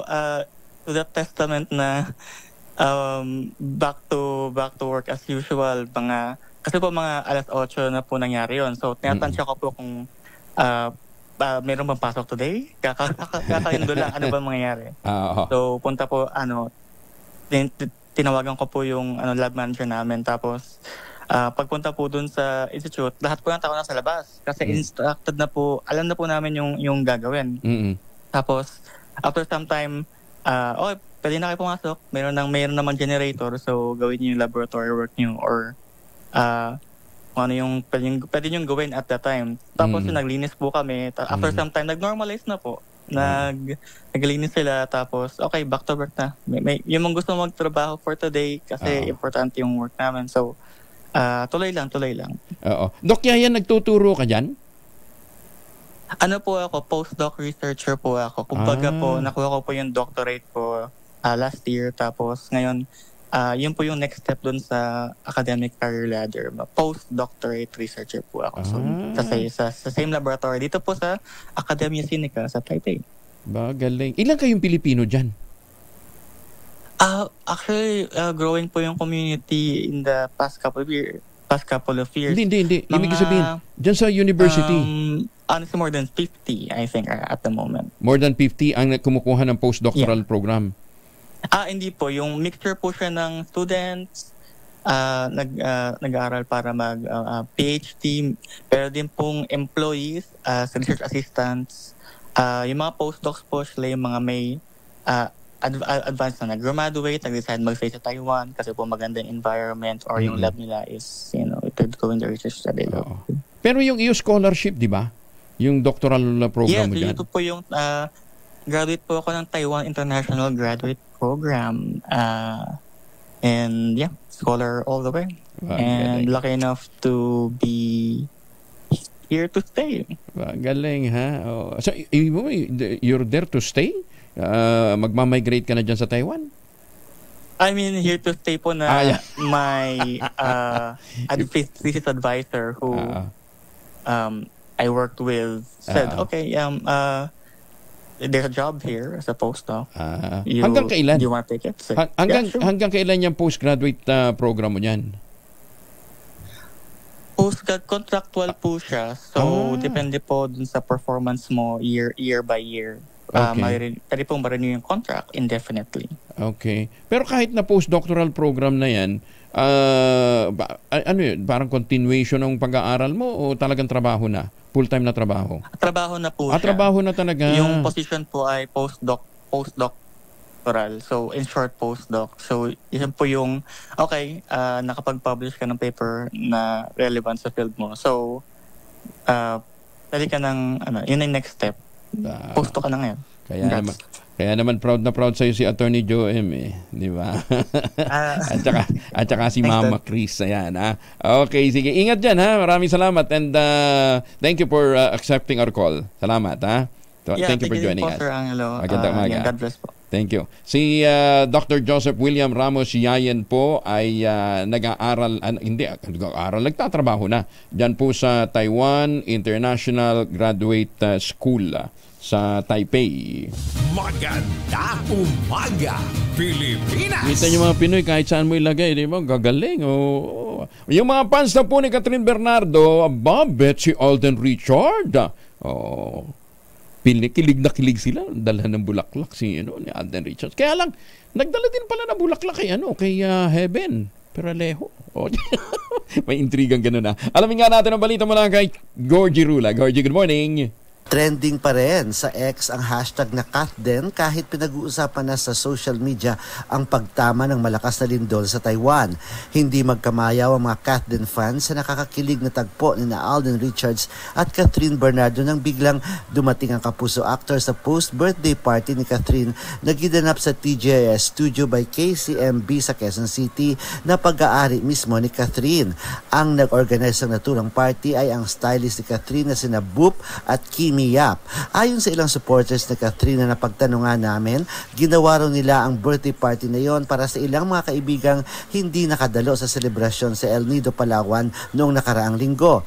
Si Alden ang isa sa pinabalik na nakadalo rin sa birthday party ni Catherine sa Palawan, pero mas nagtatak at nataypan ng mga fans ang closeness ng magkaibigan. Lalo na yung tagpong niyakap ng mahigpit ni Alden si Catherine nang magpa-picture silang dalawa.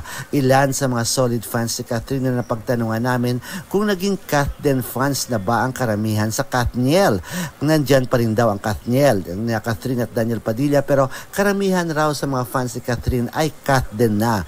Kaya inaabangan na raw nila kung magkakaroon na ba ng part 2 ang box office hit na pelikula nilang Hello, Love, Goodbye. Pero sa ngayon ay mas nag-focus muna si Alden sa kanyang drama series na Pulang Lupa at si Catherine naman ay sisimulan na niya ang isang period film na Elena 1944. Pero abangan natin kung tuloy na ba ang part 2 ng Hello, Love, Goodbye. Mula sa kauna-unahan sa Pilipinas, DZRH, ito po si Gorgie Rula, tuloy-tuloy sa pagbabalita, tuloy-tuloy sa serbisyo, sama-sama tayo, Pilipino. Maganda umaga, Pilipinas! Maraming salamat, Gorgie. Pero dapat ang binigay ni Alden kay Catherine, tangerine chocolate para mas may impact ka. Ano bang tangerine chocolate? Ito po'y produkto ng mga magniniyog dyan po sa lalawigan ng Quezon. Sa tulong nga po ni Dr. Helen Tan, ito pong magniniyog na dating umaasa sa Kopra. Ngayon po ay mga MSMEs na, mga negosyante na po sila. Nagbibenta sila ng mga dekalidad na cacao beans para ma-produce bilang tangerine chocolate. Ang tangerine chocolate po ay brand ng mga magniniyog ng mga magsasaka dyan po sa lalawigan ng Quezon. Available sa 0919-095-5935. Ang sabi nga po ni Dr. Helen Tan, tangkilikin natin ang gawang atin dahil yan po ang magpapalakas ng loob ng ating pong mga magsasaka, ng ating pong mga MSMEs. Kaya ano pang iniintay nyo? Tawag na, mag-text na, magpa-reserve na sa 0919-095-5935. O dili kaya i-check ho ninyo yung mga available variants. May higit 10 yung variants na available at ang ginamit na raw materials ay galing din po sa 6 ng mga magsasaka sa tangerinechocolate.ph. Sabi nga po ni Dr. Helen Tan, tangkilikin ang gawang atin. Maganda umaga, Pilipinas! Face-to-face classes sa mga pampublikong paaralan sa Quezon City, otomatikong suspendido ngayong araw kasi sumampa na sa 40 degrees Celsius ang heat index kahapon. Detalye mula kay Edniel Paro sa RH52. Edniel. Tama ka, Kuya Angel, at kung ang nagpapatawag na synchronous na klase ng mga pampublikong paaralan sa Quezon City. Ayong araw yan ng Webes, ito matapos sumampa sa 40 degrees Celsius ang heat index ng syudad kahapon ng hapon. Batay kasi sa panibagong guidelines na inisyo ng pamahalang lungsod kagabi, sususpindihin ang face-to-face classes kinabukasan kapag umabot sa danger level ang init na mararamdaman ng kanilang iRise app system ganap na 5:30 p.m. Alinsunod naman sa QCLGU Memorandum Circular No. 10A Series of 2022 Ipaubaya sa mga pribadong paaralan ng deklarasyon kung magsususpindi ng kanilang klase sa panahon ng matinding tag-init. Samantala, sa lungsod naman ng Pasig, magpapatupad ang Department of Education, Pasig City ng pinaikling oras. Mas maikling oras ng klase simula ngayong Abril 4. Inanunsyo ni Mayor Vico Soto na i-menda rin ng LGU ang automatikong suspensyon ng face-to-face classes kapag sumampa sa 41 degrees Celsius ang heat index ng syudad. Siya namang sinang-ayunan ng DepEd Pasig at itinakakalap na sa kanilang mga public schools. Gayon din, pinapayuhan ng DepEd Pasig ang mga pampublikong paaralan na iwasan ng outdoor activities tuwing alas 10 ng umaga hanggang alas 3 ng hapon sa kasagsagana ng matinding init ng panahon. Para sa kauna-unahan sa Pilipinas, CZRH, ito si Daniel Parrosa. Tuloy-tuloy sa pagbabalik, tuloy-tuloy sa serbisyo. Sama-sama tayo, Pilipino. Maraming salamat, Tigel. At para ho sa mga taga-Maypaho, Caloocan, antabayanan po ninyo, nag-iikot na dyan si Sherwin Alparo. Mahiwagan tunog. 25,000. Hindi ang bimigay ni 1,000 ang kay Henry. Ay, kay Sherwin ha. Eto, mahiwagan tunog. Etong huhulaan nyo.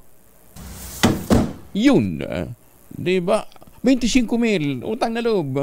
Sagutin nyo na ng tama. Nakuha na ho yung item number 1, item number 2. Binigay naman natin ho yung giveaway ho yung clue. Kaya ang gagawin ho ninyo, i-text po sa 0919-2826485. So, tinantamang format ang pagte-text, empty space, name / address / contact number / at ang inyong sagot. Isang beses lamang po maaaring mag-text sa ating text line gamit ang inyong mobile number. Ayan, inihulog, ibig sabihin, yung pong isang bagay, para ano, di ba? Habang buhat-buhat mo ay i-drenap mo. Ayan, pakiulit mo ulit, ano. Yan. Okay, tam. Di ba? Parang may isang bagay na i-drenap. Yan, sa isang bagay. Ayan. Kung ano yung bagay na yun, kabagay-bagay sa inyong sagot. Oras sa buong Kapuluan, 26 na makalipas ang alas 5 ng umaga. Ang balitang ito ay hatid sa inyo. Si Calando Marquez, ang Pangulo po ng Liga ng Transportasyon at mga Operator sa Pilipinas o LTOP, kasama na natin. Calando, magandang umaga po sa inyo. Good morning, Sir Angel. Good morning sa milyon-milyon na nakikinig at nanonood sa programa. Yung palang mga motorcycle taxi, bagamat may moratorium, pinayagan pa rin magdagdag. Alam mo, Sir Angel, nakakalungkot nga dahil unang-una ay sinasabi nila na bawal mag-text, mag-cellphone habang nagdadrive. Diba?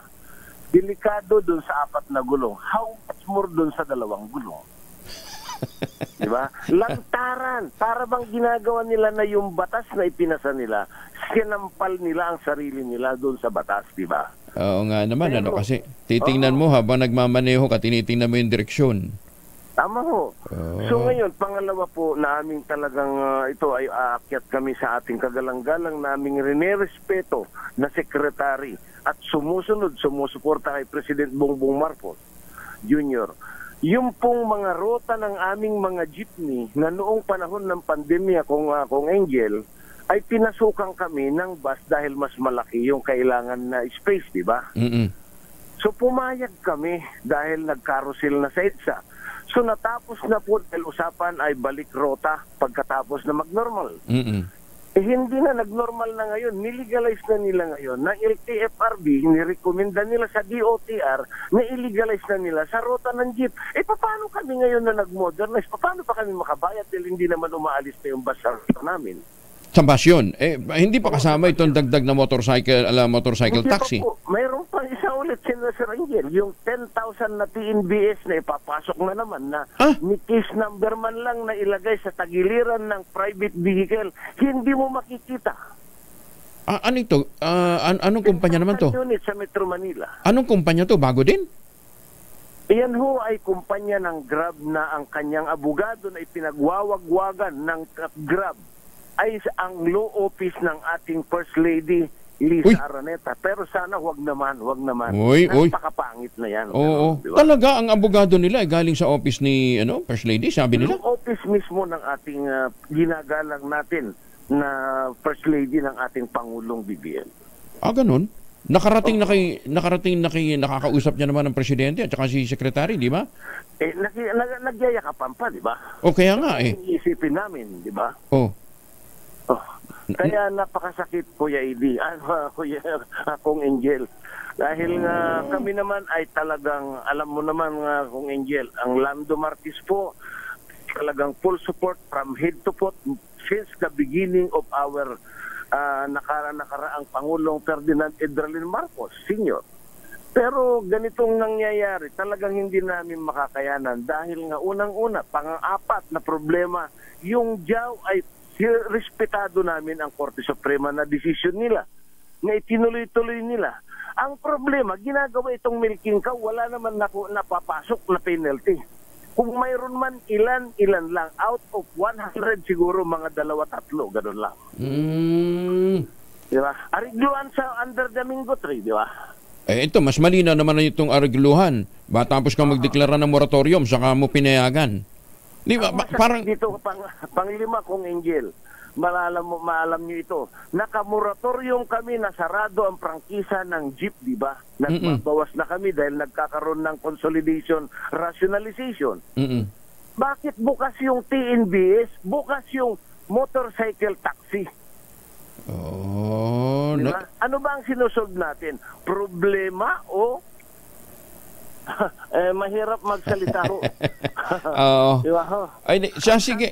So anong balak nyo dito? Kasi nga, parang nga lokohan eh. Saan ka nakakita ng moratorium pagkatapos bago ka nag-impose ng moratorium, pinayagan mong magpasok? Diba?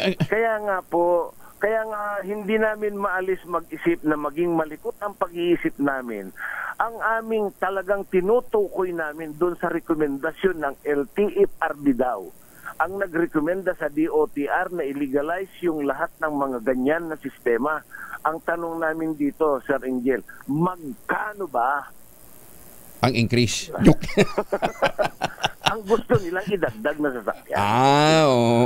Yan. Hindi magkano ilan. Ay, pala, sorry po. Magkano ang tara? Magkano ang taripa? Naman, oo. Nagkakamali. Kaya kung Angel ay ako, napakalaki po ang aming respeto sa ating Pangulo. Nagpapakamatay ang ating Pangulo na humihikayat ng iba't ibang bansa sumapi sa atin dahil nga lang sa problema ng ekonomiya natin. Pagkatapos ganito naman ang ginagawa. So nasaan yung problema na rin-resolve ng Pangulong BBM? Anyway, kahapon pa ho namin hinahagilap si Guadis, kaya lang ito naman kasi tatawag lang pagka gusto niyang magpa-PR eh. Pero pag ganito may sasaguting problema kung bakit pinahintulutan niyang mag-accredit ang Grab ng additional motorcycle taxi kahit na nagdeklara siya ng moratorium, ayaw niya nang sumagot. Ayan, ayun. Kaya nga nagtatanong ho kami kung magkano ang mawawala sa mga operator na existing, dahil dito. Kaya minabuti namin kung Angel, kami ay mataas nga ang respeto namin sa ating sekretaryo, sa ating Pangulo, lahat ng kanyang mga kabinete. Kaya lang tingnan nyo na lang Sir Angel, sa Quezon City, ano yung problema sa Quezon City? Yung dating ipinasok nila na rent nila ng mga bus na 100 piraso, hanggang ngayon, tapos ng pandemya, nandoon yung mga ruta ng ating mga kasamahan, napatay na yung ating mga ruta para sa public transport sa Quezon City. Nandoon yung mga bus, libreng sakay. So ano ngayon, sino pa sasakay sa amin? At saka isa pa sa Springer, sa Calaucan, yung aming mga membro sa Calaucan, diri mo nung eleksyon nakiusap na kukunin nila muna yung koleksyon na butaw ng mga jeep namin doon. Pagkatapos, natapos na ng eleksyon. Ngayon sila nang nangungulikta at sila na nakabantay sa amin terminal. Ganon? Takutin. Yung koleksyon namin, Sir Angel, kami na lang ang nakikihati sa kanila. Sa Caloocan yan, ha? Sa Caloocan yan. Sa Caloocan naman po ito. Sige. Sige, sana naman hindi tingang kawali yung ating pinaparatingan ng ating mga reklamo, ha? Oo. Balitaan nyo kami kung may action kung may action si Secretary Jimmy Bautista. Sige, thank you. Napakalaki ang paggalang namin sa ating sekretary napakabait, napakasipag, workaholic. Lalo, ganun din ang ating Pangulo. Kaya lang, ibinalik pa rin si Guadis. Ano magagawa natin? Ibinalik pa rin si Guadis. Ano magagawa natin? Ay, Diyos ko. Sir Angel, maraming salamat sa yung pagbigay. Magpagtawag. Si Ginoong Orlando Marquez. Good morning po. Good morning. Ang Pangulo po ng Liga ng Transportasyon at Operator sa Pilipinas o LTOP. Ayan, Maganda umaga, Pilipinas! Oras para ho sa mga taga LTFRB. Ayan, lintik na buhay talaga to. Kahapon pa ho inahagilap. Ayaw nyo sumagot, O yan. 38 na makalipas ang alas 5 ng umaga. Umaga, Pilipinas! Naibagnabigan sa ating mga kababayan dyan po sa Bulog, Cagayan at sa mga suki ho natin dyan sa Surigao, may Buntag at syempre sa mga taga Central Luzon. Huwag natin kalimutan, tuloy po yung alok sa atin ho dyan sa Central Luzon ng Westchester Realty. Ang pinakamurang ready for occupancy unit with easiest term, 5% lamang ang down payment. Pwede pang Gibbs at pwede ka na maglipat bahay agad after take-out ng Pag-ibig Housing Loan. 7 days lamang. Yan po yung mga proyekto ng Westchester Realty na sa Mira, Sibera Bacolor at Sibera Mabalacat. Ito pa rin ang pangarap na magkaroon ng sariling bahay sa presyong abot kaya. At kung ngayon ho kayo bibili, ngayon ho kayo makikipag-ugnayan sa 0996-501-5555 o sa 0947-434-5555, may chance pa ho kayong manalo ng 342 sa anumang Asian destination. Okay na pala pumunta ng Taiwan. So pwede ho ninyong targetin ng Taiwan. Punta ho kayo ng Taipei. Pwede rin po sa Japan. Ohay ko sa mga suki natin dyan sa Japan, sa Thailand, sa Hong Kong o kaya sa Macau. Ayan. So pa rin ang pangarap na magkaroon ng sariling bahay sa presyong abot kaya plus a chance to win at 342 sa anumang Asian destination na tatamaan ng inyong Lucky Dart. Maganda umaga, Pilipinas! Basta ang ating mahiwagang tunog, 25 mil na ngayon. Ayun, panghulog na ho ninyo yan. Pang down payment na ho ninyo ng bahay. 14 pa lamang ang party list group na accredited ng Commission on Elections para sa 2025 midterm elections. Ayon kay COMELEC Chief George Garcia, mababa ito sa 70% na nabigyan ng akreditasyon sa kaparehong period noong 2022 election season.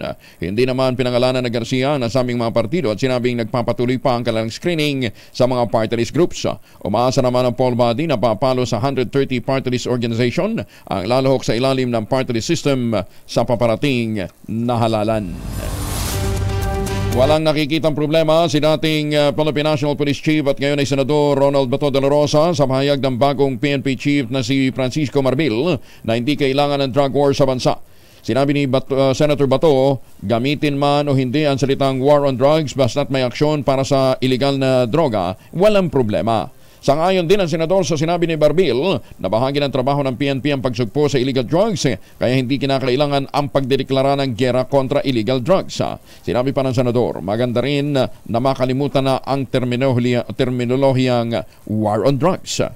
Regardless kung gamitin mo yung terminology na war on drugs or ayaw mo nang gamitin yan, pero ginagawa mo naman, so it connotes the same thing. Wala mang problema dyan dahil sabi nga niya, ayaw na gamitin yung term na war on drugs dahil trabaho naman talaga namin ito. Mandato namin ito. It is embedded in the regular functions, in the regular day-to-day operations, yung kanilang pakipaglalaban sa droga. So wala ako nakita problema doon. Ganda ngayon para kalimutan nila yung terminology na yan. Samantala, sangayon din ng PNP Chief na ipagbawal ang paggamit ng cellphone sa mga pulis habang naka-duty. Sabi ni Senator Bato, kung sa point of view ng pagdidisiplina, magandang ipagbawal ang cellphone sa mga pulis on duty pero dapat anyang case-to-case basis din ito. Binigyan din pa ng senador na kung nagagamit ang oras at resources ng gobyerno sa paggawa ng content online, maituturing naman itong korupsyon. Ito'y dahil sinisweldahan ng mga pulis para panatilihin ang peace and order at hindi para mag-TikTok o kaya magyaw-yaw. Pag mayroong conflict of interest na, alam mo, simple ko lang, no? Nag-duty ka, binabayaran ka ng gobyerno to maintain law and order sa iyong EOR. Wala ka nang ginagawa, sige ka ng TikTok, sige lang gawa ng content. So, ginagamit mo yung government time and resources para sa pansarili mo. So, that is mali. Corruption yan. Dahil sinisulduhan sila ng gobyerno para mag-maintain ng order, tapos wala nang ginawa, inubos ang oras, sige lang yaw-yaw, sige lang blah blah blah blah. Mali yun. Maganda umaga, Pilipinas! 5:44 ang oras sa buong Kapuluan. Ay, ano nangyari? Bakit biglang naiba? Ayun. Mahiwagang tunog. 25 mil to ha, 25,000 to ha. Yan. Hulaan nyo na utang na loob. Huwag nyo na palakahin pa. Huwag nyo na pabuti next week ha. Ang nyo pong masagot, ipadala po ninyo sa 0919-282-6485. Sundin ang tamang format ng pagdetext, empty space, name / address / contact number / at ang inyong sagot. Isang beses lamang po maaaring mag-text sa text line gamit ang inyong mobile number. Dahil 85 taon na ang kauna-unahan sa Pilipinas at ang MBC mas gumanda na, mas pinalakas at mas pinalawak pa ang pamimigay ng ating papremyo. Ito ang DZRH Mas Malakas Promo kung saan pag naabutan namin kayong malakasang nakikinig o nanonood sa DZRH ay mananalo ka ng instant 1,000 pesos at may kasama pang grocery bag ng DZRH. So ano pang hinihintay ninyo? Tutok na sa nangunguna kauna-unahang radyo sa buong Pilipinas, DZRH. Una sa Pilipinas, una sa Pilipino. Ayan, may nahuli na. May nahuli na si Sherwin Alparo. Sherwin? Yes, magandang umaga, Angelo. Webes pa lang. Pero may nagpapadigita ng DZRH sticker. Ano?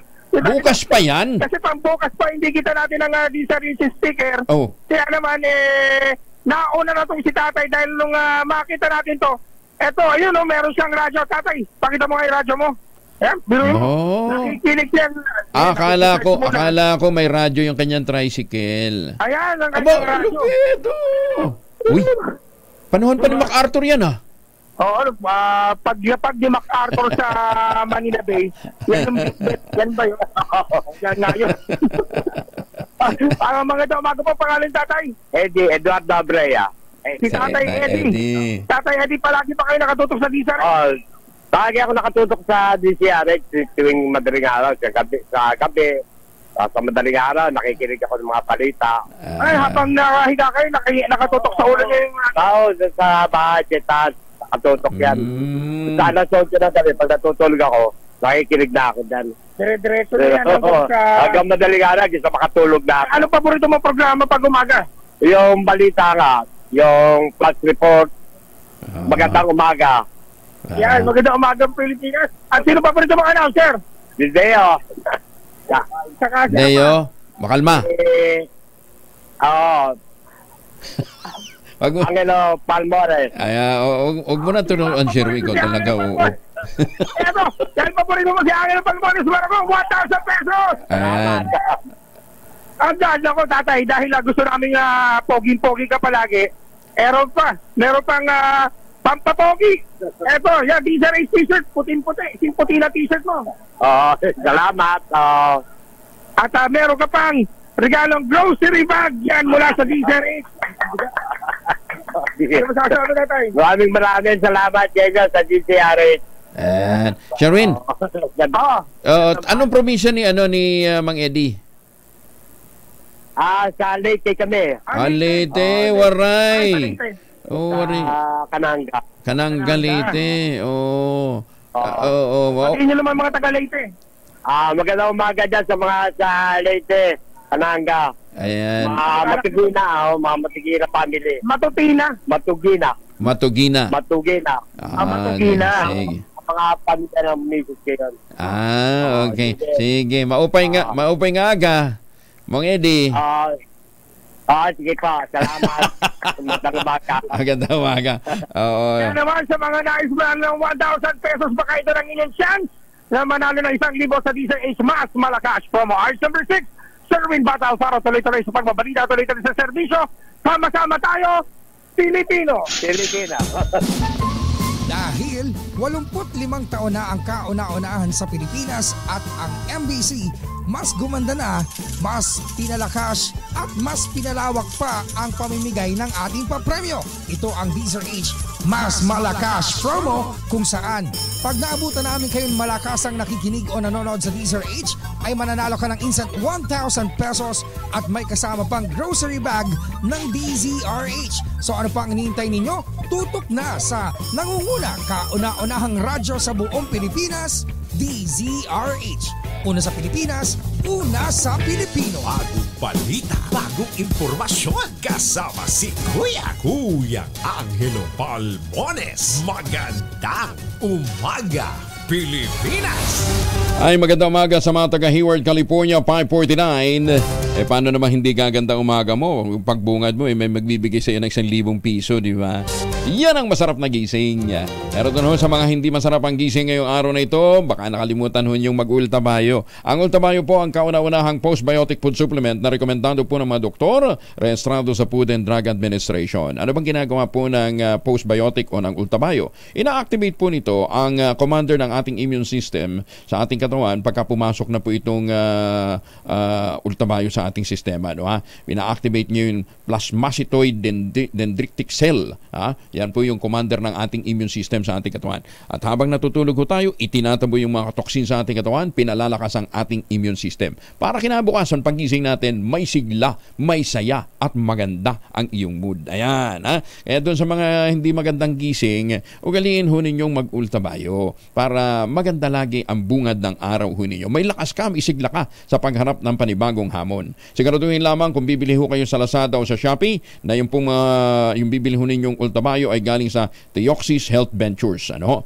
O dili kaya mag-check ho kayo. Kung may mga katanungan ho kayo, mag-check ho kayo sa 0917-110-6580. Anything under the sun, sasagutin po yan ng ating mga medical experts. Ha?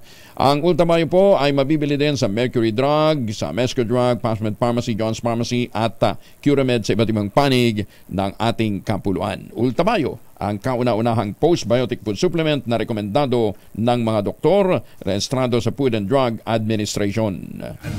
Umaga, Pilipinas! Gagamit na ng closed-circuit television o CCTV camera ang Land Transportation Office sa pagpapatupad ng no-contact apprehension sa mga motoristang iligal na dumaraan sa EDSA busway. Ayon sa LTO, lahat ng makikitang iligal na dumaraan sa busway sa tulong ng CCTV video ay padadalhan ng show cause order. Ayon kay LTO Chief Bigor Mendoza, makatutulong ito ng malaki upang mabawasan ang mga enforcers na nagbabantay sa EDSA. Paglilinaw naman ni Mendoza, hindi labag sa Supreme Court order ang kanilang gagawin dahil hiwala ito kumpara sa implementasyon ng no-contact apprehension sa Metro Manila na inisyuhan ng temporary restraining order. Balak naman ang Philippine National Railways o PNR na magbigay ng fare subsidy sa mga pasaherong apektado ng 5 taong tigil operasyon ng tren. Ayon kay PNR Chair Michael Ted Macapagal, pinag-aaralan nilang humirit ng karagdagang ponto sa gobyerno para matulungan ang mga napipilitang sumakay sa mga augmentation buses. Paliwanag pa ni Macapagal, bagamat may subsidy ang pamahalaan sa pamasahe sa tren ng PNR, hindi naman ito saklaw ang bus augmentation program. Una rito, nagrereklamo ang mga apektadong pasahero na dumoble ang gastusin nila sa pamasahe sa pool ng tumigil ang operasyon ng PNR. Pansamantalang nakalayan, 3 kapwa akusado ni Pastor Apollo Kibuloy sa kasong sexual abuse ng 3 ng mga menor de edad. Ayon sa PIO Chief ng Police Regional Office 11 na si Major Catherine de la Rey, pinayagang magpiyansa ng tig 80,000 pesos sina Crescente Canada, Pauline Canada at Silvia Camanes. Ilang oras lamang ito matapos silang sumurrender sa NBI sa Davao nang silbihan ang arrest warrant ng mga pulis. Hinahunting pa rin ng mga otoridad si Pastor Kibuloy at 2 pa niyang alagad na sina Jacqueline Roy at Ingrid Canada. Pinaparesto na ng korte sa Davao si Kingdom of Jesus Christ leader Apollo Kibuloy at 5 nitong mga kasamahan. Inilabas na ng Davao Regional Trial Court Branch 12 ang arrest warrant kaugnay ng kasong sexual at child abuse. Matatandang sinuspende ang implementasyon ng nasabing warrant noong Marso dahil sa inihaing motion for reconsideration ng pastor sa Department of Justice. May nakabimbinding kasong qualified human trafficking laban kay Kibuloy sa isang korte naman sa Pasig City. Agahan na ng Commission on Elections ang pagtatakda ng election period para sa 2025 national at local elections. Sinabi ni COMELEC Chair George Garcia na sa halip na Enero, plano nilang itakda ang unang linggo ng Oktubre o ang pagsisimula mismo ng filing of Certificate of Candidacy. Dahil dito aagahan na ang pagbabaklas ng mga poster, pagpapatupad ng election gun ban at pagpapakalat ng mga checkpoint. Pagka po hindi natin ginawa yun, aabusuhin po eh. Lalo na may mga may kayang kandidato, lalo na yung madaming perang kandidato. Unfair naman po doon sa mga kandidatong walang kakayanan. Halimbawa, Kaya at ayaw po natin maging inutil naman. Isipin nyo, from October, November, December, January, ang COMELEC ay walang gagawin na hindi kami sasabihin namin, hindi pa naman kandidato yung mga yan And therefore, hindi natin pwedeng galawin. Yung mga posters, tarpaulin, hindi natin pwedeng patanggal yan kasi hindi pa naman sila kandidato Nilinaw pa ng COMELEC na hindi otomatikong makaboboto naman online ang mga OFW sa isasagawang internet voting sa 2025 elections. Sinabi ni COMELEC Chair George Garcia, kinakailangan pa rin mag-enroll sa internet voting kahit parehistrado na silang botante. Aarangkada ang enrollment para sa internet voting simula January 2025 hanggang sa mismong araw ng eleksyon. Po ay magkakaroon ng internet voting na yung mga nabanggit yung lugar, Singapore, dyan sa US. Naku, kasama po yan sa magkakaroon ng internet voting. Meron lang po 17 na bansa sa ibang parte ng mundo na hindi po tayo makakapag-internet voting, prohibited po sa kanilang bansa. Halimbawa po, sa Israel, hindi po sila pumapayag na gamitin ng internet pagka sa pagboto, katulad po sa China, sa Russia. Ayan po, yung mga lugar na yan, sa Libya, yung mga kapababayan natin na naglalayag, halimbawa, nasa barko, hindi naman makaboto dahil hahanapin po yung embahada o konsulada. Sa pamamagitan ng cellphone, makakaboto na po sila. Sa laptop, makakaboto na sila. Sa iPad, makakaboto na sila. Yan po yung i-introduce natin. First time sa ating kasaysayan. Uy, nagpapabati naman ng 14th na birthday si Lord Damian Carongoy. Anak daw po ito ni Carlo Carongoy ng AirAsia. Happy birthday!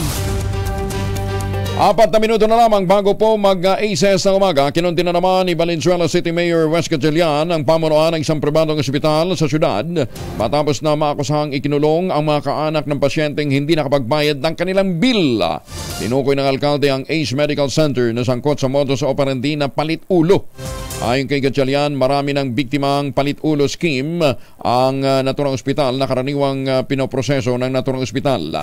Ginawa ni Gatchalian ang pahayag matapos na magsampa ng serious illegal detention at slight illegal detention case laban sa ospital sina Richelle May Alvaro at Lovely Magtangob. Namatay ang mister ni Alvaro noong pang February 14 dahil sa komplikasyon sa isang karamdaman. Nag-iwan ito ng higit kalahating milyong pisong bill. Sa gitna ng pagluluksa, hindi pinalabas ng ospital si Alvaro at hindi pinayagang makabili ng pagkain habang bantay sarado pa rin siya ng mga gwardya sa loob ng 3 araw dahil walang pambayad. Napakawalang puso nitong ospital na ito, no ha? Naintindihan natin baka hindi makapagbayad pero wag naman ganun. Iho-hostage nyo dahil hindi daig pa ninyo taning. Lagot kayo. Nakalabas lamang siya matapos na tumakas at dumaan sa backgate ng ospital. Paano kung nahulog pa yun na aksidente? Ay, sus, may blended learning modality patutupad sa Tugigaraw dahil sa matinding init. Detalye mula kay Grace Ansano, Aris 25. Grace. Angel, magpapatupad ng blended learning modality ang bahagi nga ng Tugigaraw City. Ito'y dulot ng matinding init na nararanasan ngayon. Inanunsyo ng pamahalang panlungsod ng Tugigaraw City na ipapatupad simula ngayong araw, Abril 4 hanggang May 6, ang blended learning sa mga pampublikong paaralan at ito ay mula sa elementary hanggang sa high school. Napagkasunduan kasi ng isinagawang pulong ng local school board at ng health local board na pinangunahan naman ni Mayor Myra Tinche sa isinagawang bagong learning mode na ito ay umaasang makakatulong para maiwasan nga ang mga kabataan na maapektuhan dulot na matinding tag-init. Matatandaan natin na ang Cagayan, lalo na ang Apari at ang Tugigaraw City ay dumadanas ng matinding tag-init. Ito nga ngayong araw, papalo ng 43 hanggang 44 Celsius degrees ang mararanasang init ngayon sa naturang lugar. Para sa kauna-unahang himpilan sa Pilipinas, DZRH. Ito, si RH25, Grace Vera Sansano. Tuloy-tuloy sa pagbabalita. Tuloy-tuloy sa serbisyo. Sama-sama tayo, Pilipinas. Maraming salamat, Grace. At ang ating quote of the day ngayong araw nito ay hango po sa Greek philosopher na si Seneca. Ang sabi ho niya, luck is what happens when preparation meets opportunity. Kaya doon ho sa nagsasabing swerte yung mga Pinoy, at hindi sila na disgrasya doon, hindi ho. nakapaghanda ho sila, no ha? Nakapaghanda ho sila ng gusto, kaya kinakailangan may mga bantaho ng iba't ibang kalamidad, mag-ready po tayo. Magtanim ng kawayan para sa kalikasan at kabuhayan. Kuya Angel po, si Angelo Palmones, susunod ng 2x2 at ang ACS Balita. Magandang umaga, Pilipinas!